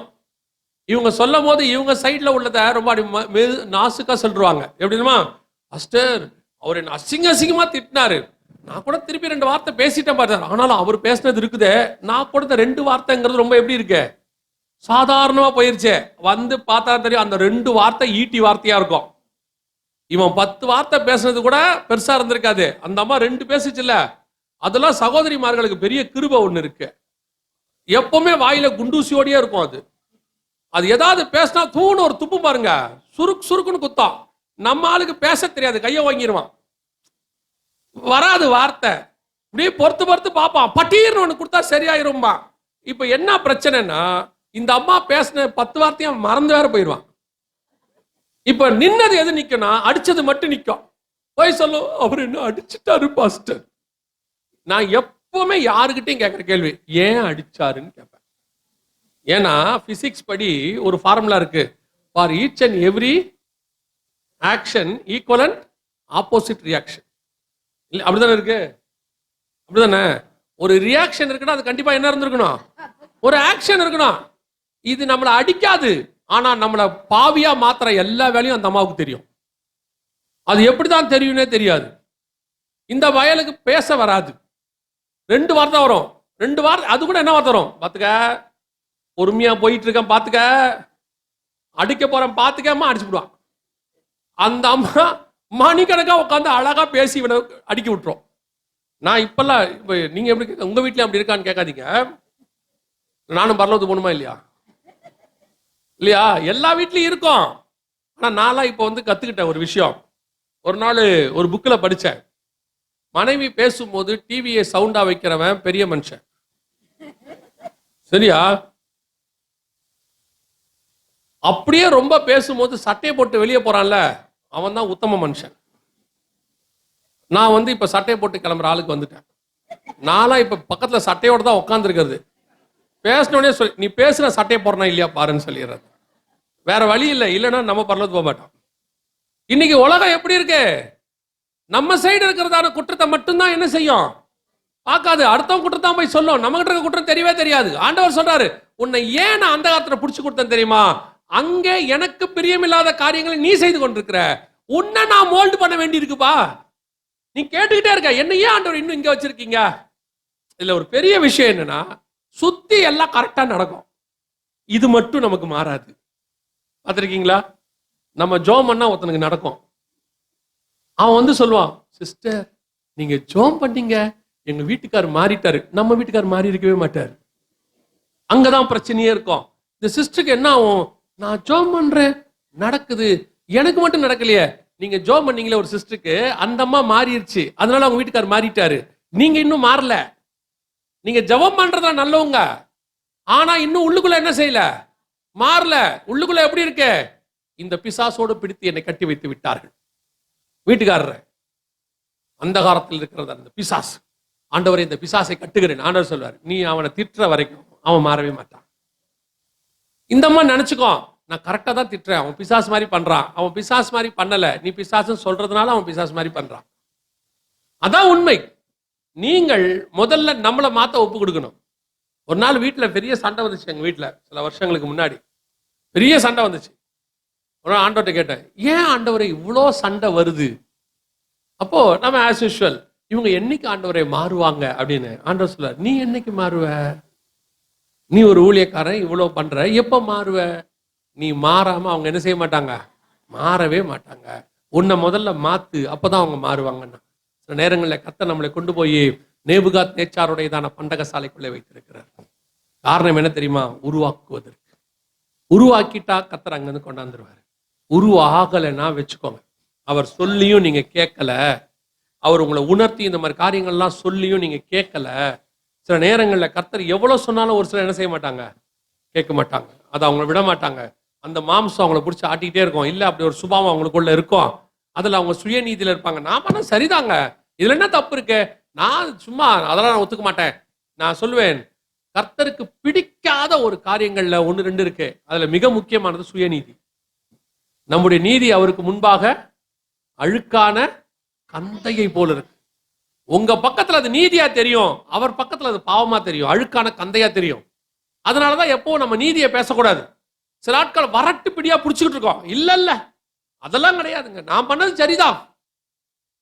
கணவன் மனைவி சண்டை வந்துடும், ஒரே ஒரு வார்த்தை தான் சொல்லுவோம், சரி சிஸ்டர் இல்ல சரி பிரதர், நீங்க போய் ஒரு மன்னிப்பு கேட்டுருங்க. நான் ஏன் கேட்கணும்? நான் எது கேட்கணும்? நான் என்ன தப்பு பண்ணேன்? இப்ப யோசிச்சு பாருங்க, ஒரு மன்னிப்பு உன் வாழ்க்கையை மாத்தி உன் குடும்பத்தை சேர்த்து உன்னை பரலோகத்தை கூட்டிட்டு போகும்னா நீ ஏன் கேட்க கூடாது? இல்லையா? ஒரே ஒரு மன்னிப்பு உன் வாழ்க்கையை மாத்தணும்னா ஏன் கேட்க கூடாது? பாருங்க, வழியில போயிட்டே இருக்கீங்க, திடீர்னு ஒரு கார்காரன் குறுக்குல வந்துடுறான். அது அவன் தான் தப்பா வந்தான், நீங்க கரெக்டா தான் போனீங்க. நீங்க கோவப்பட்டு இறங்குறீங்க, இறங்குனா அது ஒரு எம்எல்ஏ உடைய காரு, உள்ளுக்குள்ள 4 தடியம் இறங்குறான். என்னடா அப்படின்னு மன்னிப்பு இப்ப யாரு கேப்பா? நீங்க சொல்லுங்க, மன்னிப்பு யாரு கேப்பா? அவன் கேட்கவே சொல்ல மாட்டான், சாரிண்ணா நான் எங்க மேல தான் தப்பு, நாங்க பார்த்து போய்க்கிறேன், ஓகே ஓகே. உள்ள இருக்கிறவன் கேட்பான், ஏன் மன்னிப்பு கேட்ட? உள்ளனா அடிப்பான்டா, அவன் எம்எல்ஏடா, எதுக்குடா வம்பு, போடா.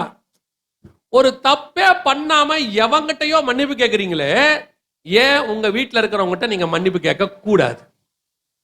இன்னைக்கு வரட்டு பிடிவாதம், வரட்டு கௌரவம், அதெல்லாம் முடியாது, நான் செய்ய மாட்டேன், நான் பண்ண மாட்டேன். ஆண்டவர் சொல்றாரு, நீ செய்யாம நீ பண்ணாம இருந்தினா உனக்கு லாஸ்ட் சான்ஸ் கொடுப்பேன், இல்லைன்னா என்ன பண்ணுவேன் தெரியுமா? உன்னை அடுத்து ஒரு வேலை கர்த்தர் செய்வார். வாசிங்க, தானியேலின் புஸ்தகம் 5ஆம் அதிகாரம். தானியேலின் புஸ்தகம் 5ஆம் அதிகாரம் 2வது வசனத்தையும் 3வது வசனத்தையும் வாசிங்க. பெல்சாசார் திராட்சை ரசத்தை ருசித்துக் கொண்டிருக்கையில் அவன் தன் தகப்பனாகிய நேபுகாத் நேச்சார் எருசலேம் தேவாலயத்திலிருந்து கொண்டு வந்த பொன் வெள்ளி பாத்திரங்களில் ராஜாவாகிய தானும் தன் பிரபுக்களும் தன் மனைவிகளும் தன் வைப்பாட்டிகளும் குடிக்கிறதற்காக அவைகளை கொண்டு வரும்படி கட்டளையிட்டான். அப்பொழுது எருசலேமில் உள்ள தேவனுடைய வீடாகிய ஆலயத்திலிருந்து எடுக்கப்பட்ட பொற்பாத்திரங்களை கொண்டு வந்தார்கள். அவைகளில் ராஜாவும் அவனுடைய பிரபுக்களும் அவனுடைய மனைவிகளும் அவனுடைய வைப்பாட்டிகளும் குடித்தார்கள். இந்த பாத்திரம் எங்க இருந்துச்சு? தேவனுடைய ஆலயத்துல இருந்த ஒரு கனமான பாத்திரம் இன்னைக்கு யார் கையில இருக்குது? பெல்சாச்சார் கையில, அவன் மனைவிகள் கையில, வப்பாட்டிகள் கையில இருந்து மதுபானத்தை குடிக்கிற பாத்திரமா மாறிடுச்சு. கர்த்தர் உனக்கு கொடுக்கிறதான ஆலோசனையை, கர்த்தர் உனக்கு கொடுக்கிற எச்சரிப்பை, கர்த்தர் உனக்கு சொல்லக்கூடிய காரியங்களை நீ அசட்டை பண்ணுவாயானால் இப்பொழுது இருக்கிறதை பார்க்கிலும் உன்னை பிடிச்சு நேபுகாத் நேச்சாராவது பரவாயில்லை, அவன் தேவன் என்ற ஆலயத்துல வச்சான், இவன் தேவன் என்ற ஆலயத்துல எடுத்தோம், அதனால நம்ம தேவனுடைய ஆலயத்துல வைப்போன்னு ஒரு கணத்தை கொடுத்தான். ஆனா இப்ப என்ன பண்ணிடுவானா தெரியுமா? ஆண்டவர் என்ன பண்ணிடுவான் தெரியுமா? கொண்டு போய் யார் கையில கொடுத்துருவாரா? பெல்சாத்சார் கையில கொடுத்துருவாராம். ஒரு அருவருப்பானவங்க கையில பிடிச்சு கொடுத்துருவாராம். உன் மதிப்பு தெரியாதவங்க கையில கொடுத்துருவாராம். அவன் உன்னை என்ன பண்ணுவானாமா?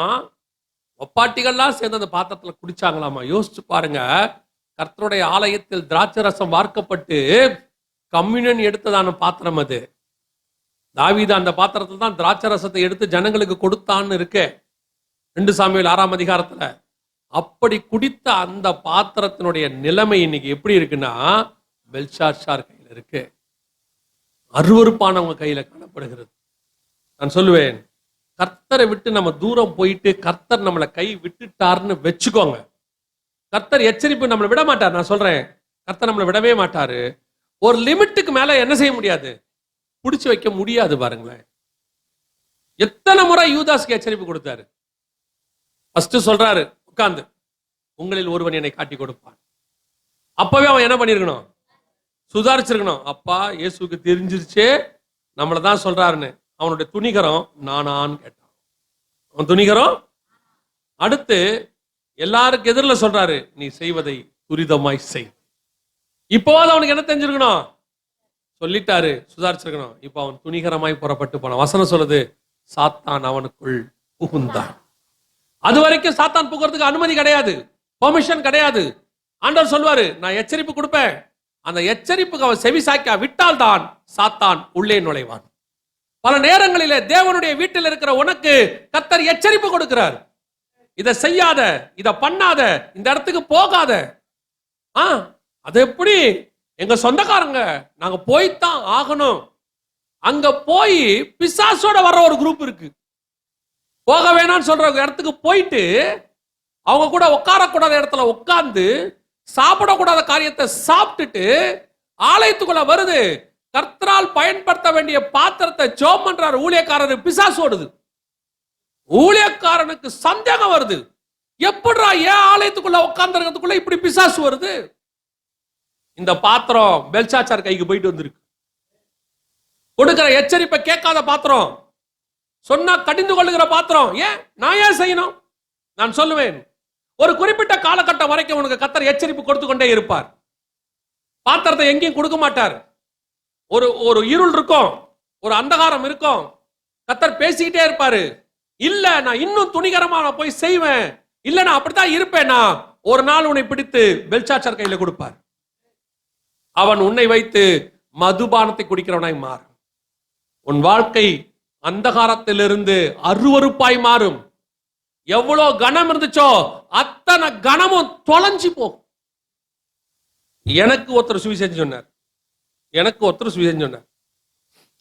அவருக்கு ஒருத்தர் சுவிசேஷம் சொன்னார். நான் சொல்றதெல்லாம் ஒரு 40 வருஷ கதை, 33 வருஷ கதை. நல்லா கவனிங்க. எனக்கு ஒருத்தர் சுவிசேஷம் சொன்னாரு, அவருக்கு வேற ஒருத்தர் சுவிசேஷம் சொன்னார், அவருக்கு இன்னொருத்தர் சொன்னார். நான் 3வது தலைமுறை, ஆனா எல்லாம் ஒரே ஏஜ்காரங்க தான். ஒருத்தர் சொல்ல, அவர் இன்னொருத்தர் சொல்ல, அவர் எனக்கு சொன்னார். சோ எங்க எல்லாருக்கும் சுவிசேஷம் சொன்னவர் ஒருத்தர் இருக்கிறார் இல்லையா, அவரு ஆண்டவர் விட்டு தூரம் போயிட்டாரு. போகும்பொழுது, அதாவது தன் மனைவியை டிவோர்ஸ் பண்ண போறாரு. எவ்வளவோ எச்சரிப்பு, போகாத, வேணாம், பிரச்சனை இருக்கு, சரி பிரிஞ்சிருக்கலாம், நீங்க ஏதோ கொஞ்சம், அவங்க சொல்றாங்க கொஞ்ச நாள் பிரிஞ்சிருங்க, கொஞ்சம் என்ன ஆயிடலாம், அந்த பிரிவு உங்களை சேர்க்கும், ஒரு குழந்தை இருக்கு, பெண் குழந்தை இருக்கு, வேண்டாம் செய்யாத, அதெல்லாம் முடியாது, அவ கூட இனி வாழவே முடியாது. யாராவது ஒருத்த என்கிட்ட மனைவியோடலாம் வாழ முடியாதுன்னா பொய் சொல்றாம்ப. ஏன்னா நான் 26 வருஷமா இருக்கேன் இந்த கல்யாண வாழ்க்கை.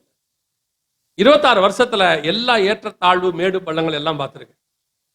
எல்லாத்திலையும் தேவன் துணை செய்கிறார்.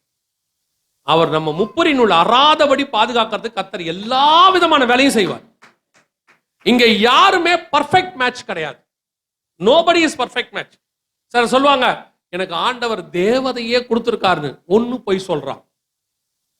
இல்லைன்னா அவன் செவிடா இருக்கணும். எது சொன்னாலும் அது தேவதை தான். அப்புறம் என்ன, நீ தன்மானம் உள்ளவனா இருந்தினா கன்ஃபார்மா சண்டைன்னு ஒண்ணு வீட்டுல என்ன செய்யும், இருக்கதான் செய்யும். சண்டை இல்லாம குடும்பம் இருக்கும் இருக்காது. அப்படி இருந்தாலும் என்ன பொறுத்த வரைக்கும் நல்லா இருக்காது. என்னங்க சொல்றீங்க?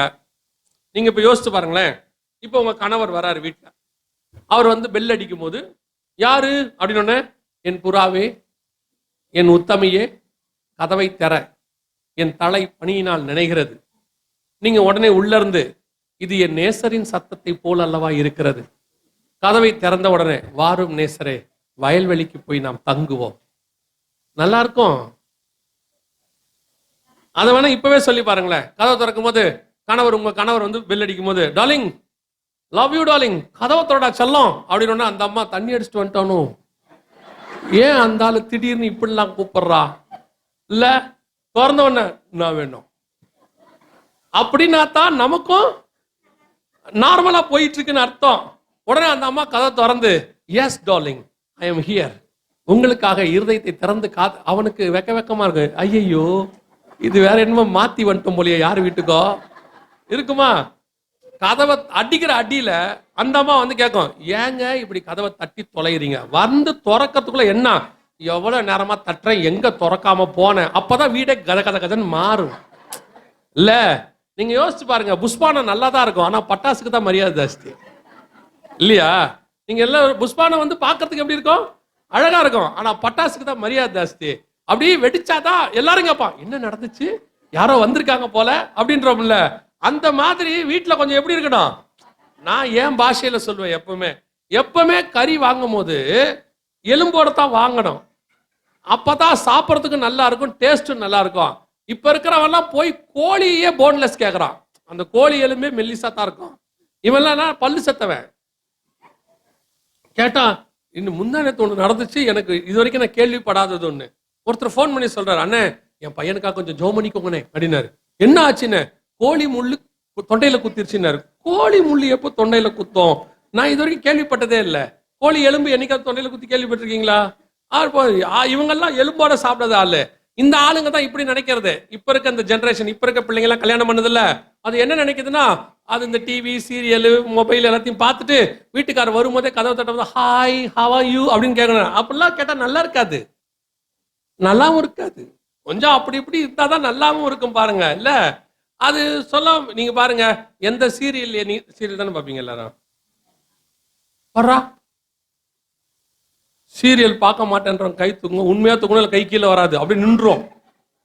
நிஜமா நின்றோம். ஒரு தரம் 2 தரம் 3 தரம் சீரியல் பார்க்க மாட்டேன்றவங்க மட்டும் பாதி பேர் கை தூக்கல. கர்த்தருக்கு ஸ்தோத்திரம். சரி, ரைட். சீரியல்ல பார்த்துருக்கீங்களா? நான் பார்த்ததில்ல, கேள்விப்பட்டிருக்கிறேன். வெறும் அடித்தடி தான் இருக்கு. பார்த்துருக்கீங்களா? இவ குடும்பத்தை அவ கெடுக்க, அவ குடும்பத்தை இவ கெடுக்க, அவன் நாசமா போக இவன் நாசம், இப்படித்தான் இருக்கு. பார்த்துருக்கீங்களா?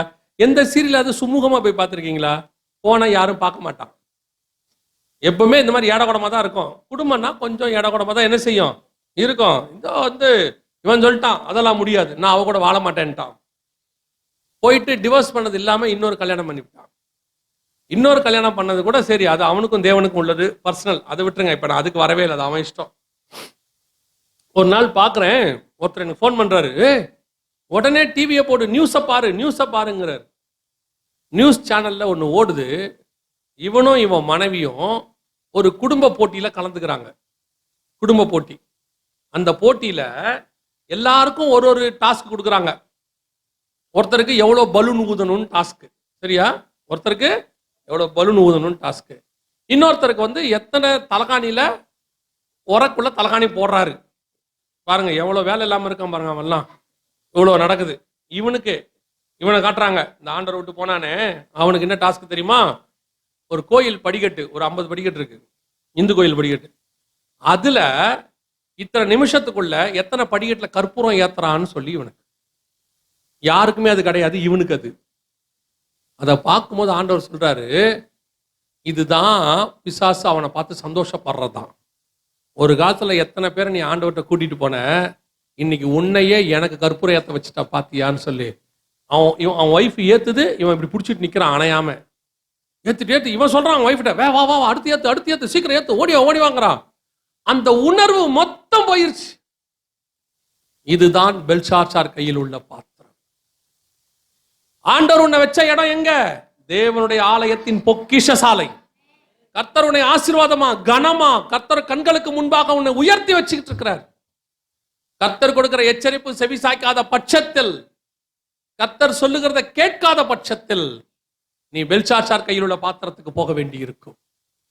ஆண்டவர் சொல்றாரு, அந்த அந்தகாரத்திற்கு போகும்போது உன்னை திருத்தி கொண்டார், நல்லது.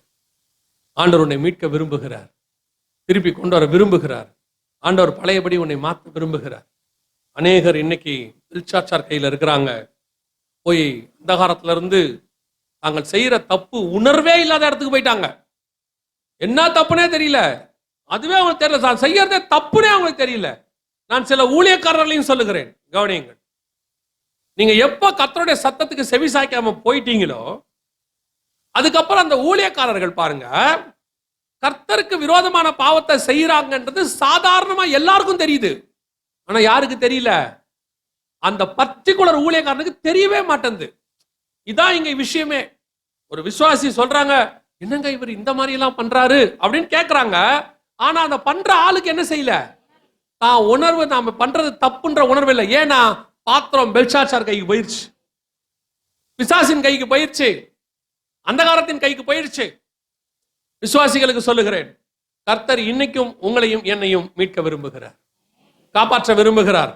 நம்ம அத்தனை பேரும் கர்த்தருடைய கையில் உள்ள பாத்திரமாய் இருக்க வேண்டுமே ஒழிய ஒரு நாளும் கர்த்தர் உதாசீனப்படுத்துற பாத்திரமாய் மாறக்கூடாது. கர்த்தர் இன்னைக்கும் இந்த நிமிஷம் வரைக்கும் உங்களை மீண்டும் தன்னுடைய ஆலயத்துக்கு கொண்டு வரவே அவர் விரும்புகிறார். மீண்டும் அதே மகிமையை கொடுக்க விரும்புகிறார். மீண்டும் அதே கனத்தை கர்த்தர் கொடுக்க விரும்புகிறார். ஆனால் அந்த சத்தத்துக்கு நீங்கள் என்ன செய்யணுமா? செவி கொடுக்கணும். ஆண்டவர் சபையில பேசும்போது செவி கொடுக்கணும், என்ன சொல்றாருங்கிறத கேட்கணும். சில உணர்வு உள்ள காரியங்களை பேசும்போது அதுக்கு ஒப்பு கொடுக்கணும். சில நேரங்களில் ஊழியக்காரரை வச்சு ஆவியானவர் பேசுவார் சபையில, முரணு பிடிக்க கூடாது, கோச்சிக்கிட்டு போக கூடாது. நான் சொல்வேன், கோச்சிக்கிட்டு மட்டும் நீங்க போயிடாதீங்க. ஆவியானவர் பேசும்போது போய் வீட்டுக்கு போயிட்டு, ஆண்டவரே இப்படி பேசுறாங்க, இதுல ஏதாவது உண்மை இருக்குதா என் மேல ஆராய்ந்து பாருங்க. உண்மை இல்லையா கவலையே படாதீங்க, மிஞ்சது கர்த்தர் கரத்துல இருக்கு. நீங்க அப்படி உண்மை இருந்து கோச்சிக்கிட்டு போயிட்டீங்கன்னு வச்சுக்கோங்களேன் ஆண்டவர் விட்டு, அதுக்கப்புறம் பெல்சாசார் பாத்திரம் ஆயிடும். சபையை விட்டு கோச்சிக்கிட்டு போனவங்க மேல வந்ததை நான் பார்த்ததே இல்லை. நான் ஆண்டவர்கிட்ட வந்து 33 வருஷம் ஆகுது. அதே நேரத்துல அந்த குட்டுகிறதற்கு தன்னை தாழ்த்தி ஒப்பு கொடுக்கிறான்ல, அவன் உயர்த்தப்படாமல் போனதே கிடையாது.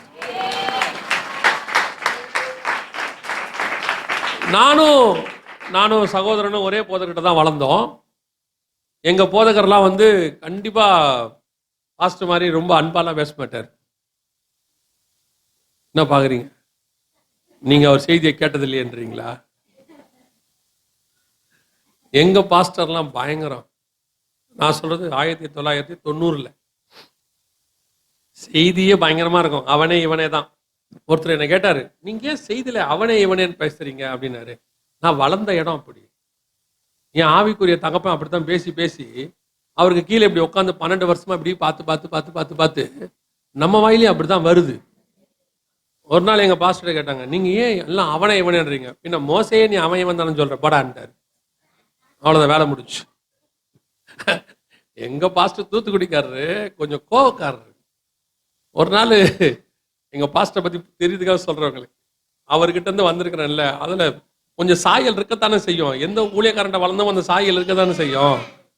ஒரு நாள் எங்க சர்ச்சில் எங்க பாஸ்டர் பிரசங்கம் பண்றாரு, பின்னாடி கமிட்டி மாதிரி உட்காந்துருக்கானுங்க. அந்த ஆரம்பத்துல இந்த புதுசுல இந்த கமிட்டியில உட்காந்துருக்கவங்க என்ன பண்ணிருக்காங்க, 9 மணிக்கு ஆராதனை முடிக்கணும்னு இவர் வந்து எப்படின்னா மெசேஜ் முடிகிற வரைக்கும் எடுத்துருவார், அன்னைக்கு முடிச்சுட்டு தான் அனுப்புவார். 9:05 9:10 ஆன உடனே இப்படி வாட்சி காட்டியிருக்காங்க, டைம் ஆகுது முடிங்கன்னு இருக்கானுங்க. இவரு பைபிளை மூடிட்டார். மூடிட்டு, லை என் இஷ்டத்துக்கு தாண்டா முடிப்பேன், உட்காந்து கேள்றா கேள்றா, இல்லை ஏஞ்சி வெளியே போடா. உடனே அவங்க கமிட்டியில இருந்து எந்திரிச்சு, என்ன ஊழியக்கார மாதிரியா பேசுறீங்க அப்படின்னு, உங்ககிட்டலாம் ஊழியக்கார மாதிரி பேச முடியாதரா, இருக்கியா போறியா அதை மட்டும் சொல்லு அப்படின்னு. அவங்க போய் தலைமையில கம்ப்ளைண்ட் பண்ணியிருக்காங்க, இந்த மாதிரி அவர் இப்படிலாம் பேசுறாருன்னு. அவங்க தலைமையில சொல்லியிருக்காங்க, நாங்க போய் கேட்டாலும் அப்படித்தான் பேசுவாங்க, அதனால அவங்ககிட்ட நாங்க ஒன்றும் கேட்க முடியாது, அட்ஜஸ்ட் பண்ணி இருந்தா இருங்க, அப்புறம் உங்க இஷ்டம்ட்டாங்க. அந்த மாதிரி ஊழியக்காரத்தை வளர்ந்துருக்குறோம் நாங்க. அதனால சில நேரங்களில் வந்து ஊழியக்காரர்கள் கடிந்து கொண்டு பேசும்போது, எங்க பாஸ்டர்லாம் அவனே இவனை தான் கூப்பிடும் போதே அப்படித்தான் கூப்பிடுவாரு, அவனை கூப்பிடு அப்படிம்பாரு. நம்ம வராம அங்கே நின்று அந்த திருடனை கூப்பிடுறான் அப்படிம்பாரு. அதனால எங்க ஊழியக்காரர்கிட்ட அந்த வார்த்தைலாம் வாங்கக்கூடாதுன்ட்டு போயிடுவான். ஆனால் நான் சொல்லுவேன், எங்க ஊழியக்காரர்கிட்ட கோச்சிக்கிட்டு போனான்ல, கோச்சிக்கிட்டு போய் முன்னேறினோட நான் இன்னும் பார்க்கல. எங்க சபையை பத்தி சொல்றேன். ஆனா அந்த திட்டெல்லாம் வாங்கிக்கிட்டு ஒருத்த அவரை நேசிச்சுட்டு அங்கேயே உட்கார்ந்தான்ல, அவன் தாழ்ந்து போனதையும் நான் பார்க்கல. சில நேரங்களில் கர்த்தரை நம்மளை பிடிச்சு கொடுப்பாரு. ஏன்னா அது நம்மளை உருவாக்குதல். அதாவது கூழாங்கல் ஆனாதான் கோலியாத்தை வீழ்த்த முடியும். கூழாங்கல் ஆகாம அது ஒரு மொக்கத்துல நீட்டிக்கிட்டே இருந்துச்சுன்னா அதை எடுத்து சுத்த முடியாது, அடிக்க முடியாது தாவீதால.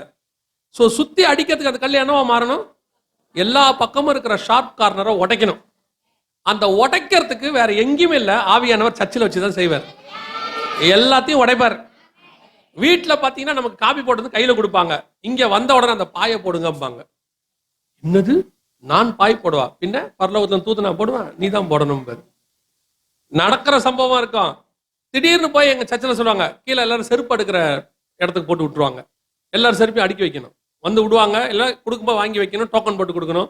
இந்த நேரத்தில் சைக்கிள் எடுக்க விட்டுருவாங்க. சைக்கிள் ஒவ்வொருத்தருக்கும் ஒரு நாள் ஒரு வாரம் ஒருன்னு போட்டு விடுவாங்க. பாய் போடுறது, சைக்கிள் எடுக்கிறது, டோக்கன், செருப்புக்கு டோக்கன் போடுறது, நிறைய இருக்கும். எது வேணா இருக்கும். நான் யார் தெரியுமா, எங்க அப்பா யார் தெரியுமா, அதெல்லாம் கேட்டா அவர் சொல்லுவாரு, நான் யார் தெரியுமா, பரலோகத்தின் தேவன், நானே காலை கழுவி இருக்கேன். கழுவிட அம்பார். சபையில ஒரு காரியங்களை சொல்லும் போது நீங்கள் கீழ்ப்படியும் பொழுது அது உங்களை உருவாக்குதல்.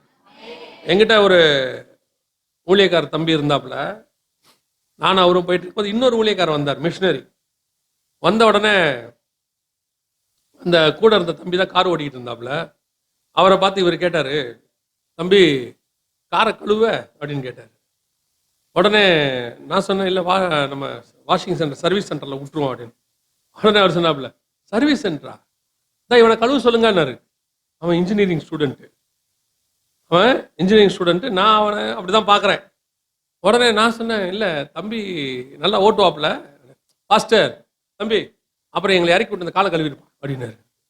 எனக்கு பக்குன்னு ஆகி போச்சு. நான் அப்புறம் கேட்டேன், அவன் இன்ஜினியர் இருக்கட்டும், ஊழியத்துக்கு வந்திருக்கான் தானே, முதல்ல நம்மகிட்ட இருக்க பெருமையெல்லாம் உடையணும்னா காரை கழுவணும்னு. அப்பதான் எனக்கும் தெரிஞ்சிச்சு. அப்புறம் தான் நானும் கார் கழுவினேன். நிஜமா தான் சொல்றேன். ஏன்னா சில நேரங்களில் கர்த்தர் நம்முடைய ஷார்ப் கார்னர்ஸை உடைப்பாரு, உடைச்சு நம்மளை உருவாக்குவாரு. அந்த உடைக்கிறதலுக்கு மட்டும் நீங்கள் ஒப்பு கொடுத்துட்டீங்கன்னா திருப்பி தேவ சமூகத்துக்கு வந்து விடுவீர்கள், பொக்கிஷ சாலைக்குள்ள வந்துடுவீங்க. அப்படி உடைக்க ஒப்பு கொடுக்கலன்னா பெல்ஷாத்சாரை கொண்டு போய் கர்த்தர் விட்டுருவார். அல்லேலூயா. இப்ப கர்த்தர் அப்படி உடைக்க ஒப்பு கொடுத்து, என்னை திருத்துங்க ஆண்டவரே, என்னை மாத்துங்க.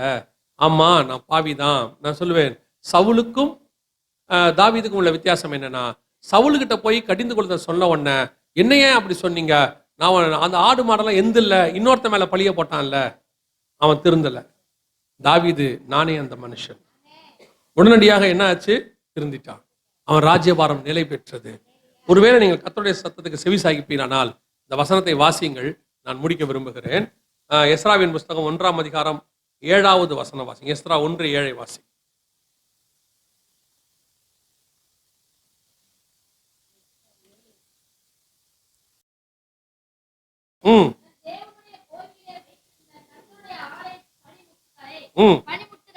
பனிமுட்டுகளையும் எடுத்து கொடுத்தான். எங்க எடுத்து கொடுத்தான் தெரியுமா? அடுத்த வசனத்தை வாசிங்க பார்ப்போம். அவைகளை பெர்சியாவின் ராஜாவாகிய கோரேஸ் பொக்கிஷக்காரராகிய மித்ரேதாத்தின் கையினால் எடுக்க செய்து யூதாவின் அதிபதியாகிய சேஸ்பாசாரத்தில் எண்ணி கொடுத்தார். எல்லாத்தையும் கொண்டு போய் எங்க கொடுத்துட்டான்? யூதாவின் ராஜா கையில கொடுத்துட்டான். யூதர்களுக்கு ராஜா யாரு? யூதருக்கு ராஜா யாரு? இயேசு கிறிஸ்து. யூதருக்கு ராஜாவாய் பிறந்திருக்கிறவர். இப்போ நேபுகாத் நேச்சாருடைய அந்தகாரத்தில் இருந்ததான பாத்திரம், பிசாசின் பாபிலோன் கையில் இருந்த பாத்திரம், இன்னைக்கு யார் கையில் இருக்கு தெரியுமா? மீண்டும் யூதாவின் ராஜாவாகிய இயேசு கிறிஸ்துவின் கைக்கு மீண்டும் கொண்டு வரப்பட்டு விட்டது. அல்லேலூயா. நான் உங்களுக்கு பாசிட்டிவாய் சொல்லி முடிக்க விரும்புகிறேன். இதுவரைக்கும் எப்படி இருந்ததோ ஓகே, போனா போட்டோம். இதுவரைக்கும் என்ன வேணா நடந்திருக்கட்டும். ஆனா கர்த்தருடைய திட்டம் என்ன தெரியுமா? நீ பாபிலோனுடையதான கோயில்ல இருக்கிறதும் கர்த்தர் திட்டம் இல்ல, பெல்ஷாத்சார் கையில இருக்கிறதும் கர்த்தர் திட்டம் இல்ல. கர்த்தருடைய திட்டம் நீ யூதாவின் ராஜாவின் கையில் இருப்பது. அந்த வசனம் அழகா சொல்றது, யூதாவின் ராஜாவா அதிபதியாகிய சேஸ்பாசார் இடத்தில் எண்ணி கொடுத்தான். நாம எங்க போகணும் தெரியுமா? யூதாவின் ராஜா கைக்கு போகணும். அங்க இருக்க வேண்டிய பாத்திரம் நீங்களும் நானும். இன்னைக்கு எங்கேயோ ஒரு அந்தகாரத்துக்குள்ள இருக்கிறோம், எங்கேயோ ஒரு பெல்ஷாத்சார் கைக்குள்ள இருக்கிறோம். அந்தகாரத்துல இருக்கிறது ஒண்ணு, பெல்ஷாத்சார் கையில இருக்கிறது ஒண்ணு. ஆனா கர்த்தர் உங்களையும் களிமண்ணில் உண்டாக்கி செஞ்சு கஷ்டப்பட்டு உருவாக்கி ஒரு ஆலயத்துக்குள்ள கொண்டு வந்ததுக்கு காரணம் என்ன தெரியுமா? அவர் கையில் உள்ள பாத்திரமாய் மாறுவதற்கு. அவர் கையில் உள்ள பாத்திரம் எப்படி? அவர் கையில் உள்ள பாத்திரத்துக்கு எவ்வளவு மதிப்பு தெரியுமா? அவர் அந்தப்படியே பாத்திரத்தை எடுத்து கொடுத்து, இதை வாங்கி பொரிசுங்கள், பருகுங்கள், இது என்னுடைய உடன்படிக்கையா இருக்கிறது. இந்த பாத்திரம் கர்த்தருடைய உடன்படிக்கை பண்ணுகிற பாத்திரம். உங்களை என்னையும் கர்த்தர் அப்படி மாற்ற விரும்புகிறார். அல்லேலூயா. இது வரைக்கும் போனதெல்லாம் போட்டோம். இந்த நிமிஷம் வரைக்கும் ஆண்டவர் உங்களுக்கு கொடுக்கிற வாக்கு தத்தம் இது. ஒளிப்படத்தில் உள்ள பொக்கிஷங்களையும், அந்தகாரத்தில் உள்ள பொக்கிஷங்களையும், ஒளிப்படத்தில் உள்ள புதையல்களையும் கர்த்தர் எடுத்துக் கொடுக்க போகிறார். இதைத்தான் கோரேஸ் ராஜா செய்தான். யூதாவின் அதிபதி இடத்துல போய் சேர்ந்து விட்டது. ஆமென். ஒருவேளை இதுவரைக்கும் நீங்கள் உபத்திரவத்தின் பாதையில இருக்கலாம், இருள்ல இருக்கலாம், கண்ணீர்ல இருக்கலாம், போராட்டத்துல இருக்கலாம். அதுக்கு காரணம் என்னன்னு கொஞ்சம் பாருங்க. கர்த்தர் உங்களுக்கு சொல்லுவார், அது என்ன ரீசன் அப்படின்னு உங்களுக்கு சொல்லுவார். அந்த காரியங்களை ஆண்டவர் உணர்த்தும் போது அதுக்கு செவி கொடுங்கள். அந்த காரியத்தை விட்டு வெளியே வருவதற்கு செவி கொடுங்கள். செவி கொடுத்துட்டீங்கன்னா போதும், பெல்ஷாத்சார்ங்கிற பிரச்சனையே வராதிங்க. நான் சொல்றேன், பெல்ஷாத்சார் பிரச்சனையே வராது. நீங்க மட்டும் செவி கொடுத்துட்டு, ஆமா ஆண்டவரே நானே அந்த மனுஷன் நீங்க சொல்லி பாருங்களேன், உடனடியாக ஆண்டவர் செய்யற விஷயம் தெரியுமா? ஒரு கோரேசை உங்களுக்கு அனுப்புவார், ஒரு விடுதலை ஒன்று அனுப்புவார், ஒரு ஒரு ஒரு ஒரு பெரிய மாற்றத்தை கர்த்தர் அனுப்புவார். அது ஒரே நாள் ராத்திரியில் மாறும். அந்த ராத்திரியில கோரேஸ் ராஜ்யபாரத்தை கட்டி கொண்டார். அந்த ராத்திரியில கர்த்தர் அவனுக்கு அந்தகாரத்தின் பொக்கிஷங்களையும் புதல்களையும் எடுத்து கொடுத்தார். இன்னைக்கு ஆண்டவர் உங்களுடைய வாழ்க்கையை மாற்றுவதற்கு வல்லமை உள்ளவர். அது என்ன வேணாலும் இருந்துட்டு போட்டோம், இது வரைக்கும் இருக்கிறது இருக்கட்டும். இனி வருகிறது கர்த்தர் ஆசீர்வாதமாய் மாற்ற போகிறார். அல்லேலூயா. நாம் ஜெபிக்க போகிறோம். எழுந்திருக்கலாமா தெய்வ சமூகத்துல? ஜெபம் பண்ணுவோம். எல்லாம் கண்களை மூடுவோமா?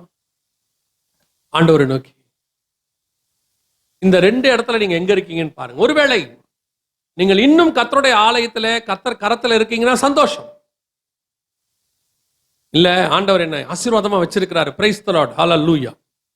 ஒருவேளை சில அந்தகாரம், சில இருள் சூழ்ந்திருக்குமானால் ஆண்டவர் சொல்றாரு, நீ பெல்ஷாத்சார் கைக்கு போக போறியா, யூதாவின் அதிபதியின் கைக்கு போக போறியா? இன்னைக்கு ஆண்டவர் மாற்றத்தை விரும்புகிறார். ஆண்டவர் உனக்கு எச்சரிப்பு கொடுக்கிறார். மீண்டும் ஆண்டவர் உன்னை பயன்படுத்த விரும்புகிறார். அவருடைய கையில எடுக்க விரும்புகிறார். முன்னிலைமையை பார்க்கலாம் பின்னிலைமையை கர்த்தர் அதிக ஆசீர்வாதமாய் மாத்த போகிறார். கர்த்தர் கொண்டு வந்தார் 2 மடங்கு. நல்லா தெரிஞ்சுக்கொள்ளுங்க, கர்த்தர் மட்டும் சொல்லி நீ திரும்பி வந்துட்டீனா 2 மடங்கு. சிம்சோன் உயிரோடு இருந்த போது பெலிஸ்தர்களை கொன்றதை பார்க்கிலும் அவன் மனம் திரும்பி இன்னும் ஒரு விசை எனக்கு இறங்கும் என்று சொன்னபோது அவன் கொன்றவர்கள் அதிகம் என்று வேதம் சொல்லுகிறது. ஆண்டவர் உன்னை கொண்டு இன்னும் பெரிய காரியங்கள் செய்ய போகிறார். கர்த்தர் எதிர்பார்க்கிறது ஒரு கமிட்மெண்ட். கர்த்தர் நினைச்சா உன்னுடைய சூழ்நிலையை இன்னைக்கு ராத்திரியில மாற்ற முடியும். ஒரே நாள் ராத்திரியில மாத்திருவார். ஒப்பு கொடுப்போமா? கொடுத்து பேசினாரு, நான் கர்த்தருடைய கையில் உள்ள பாத்திரமா தான் இருக்க விரும்புகிறேன். நான் நேபுகாத்நேச்சருடைய பண்டகசாலைக்கு போக விரும்பல. பெல்ஷாத்சாருடையதான கைக்கு நான் போக விரும்பல. நான் கர்த்தருடைய கரத்தில் இருக்க விரும்புகிறேன். அப்படி விரும்புறவங்க எல்லாம் கரங்களை ஆண்டவருக்கு நேராக உயர்த்தி, ஆண்டவரே என்னை உங்களோட கையில வச்சுக்கோங்கப்பா, என்னை விட்டுறாதீங்க ஆண்டவரே, என்னை விட்டுறாதீங்க ஆண்டவரே, எனக்கு கொடுத்ததான இந்த அழைப்பை முடிவு பரிந்த ஓடி முடிக்க கிருபை பாராட்டுங்க ஆண்டவரே. ஒப்பு கொடுப்போமா தெய்வ சமூகத்துல? Thank you Jesus. யோர்தானை கடந்து செல்வேன், எரிகோவை சுற்றி நடப்பேன். யோர்தானை கடந்து செல்வேன், எரிகோவை சுற்றி நடப்பேன். எக்காலம் ஊதி ஜெயிப்பேன், எக்காலம் ஊதி ஜெயிப்பேன். என் இயேசு ஜீவிக்கிறார், என் இயேசு ஜீவிக்கிறார். விடுதலை நாயகன். எல்லாம் ஒருமனப்பட்டு சந்தோஷமா வெற்றியை தருகிறார், எனக்குள்ளே இருக்கிறார். என்ன ஆனந்தம், விடுதலை நாயகன் வெற்றியை தருகிறார், எனக்குள்ளே இருக்கிறார். என்ன ஆனந்தம், நான் பாடி பாடி மகிழ்வேன், தினம் ஆடி ஆடி துதிப்பேன். நான் பாடி பாடி மகிழ்வேன், தினம் ஆடி ஆடி துதிப்பேன். எங்கும் ஓடி ஓடி சொல்லுவேன், எங்கும் ஓடி ஓடி சொல்லுவேன். என் இயேசு ஜீவிக்கிறார், என் இயேசு ஜீவிக்கிறார். விடுதலை நாயகன்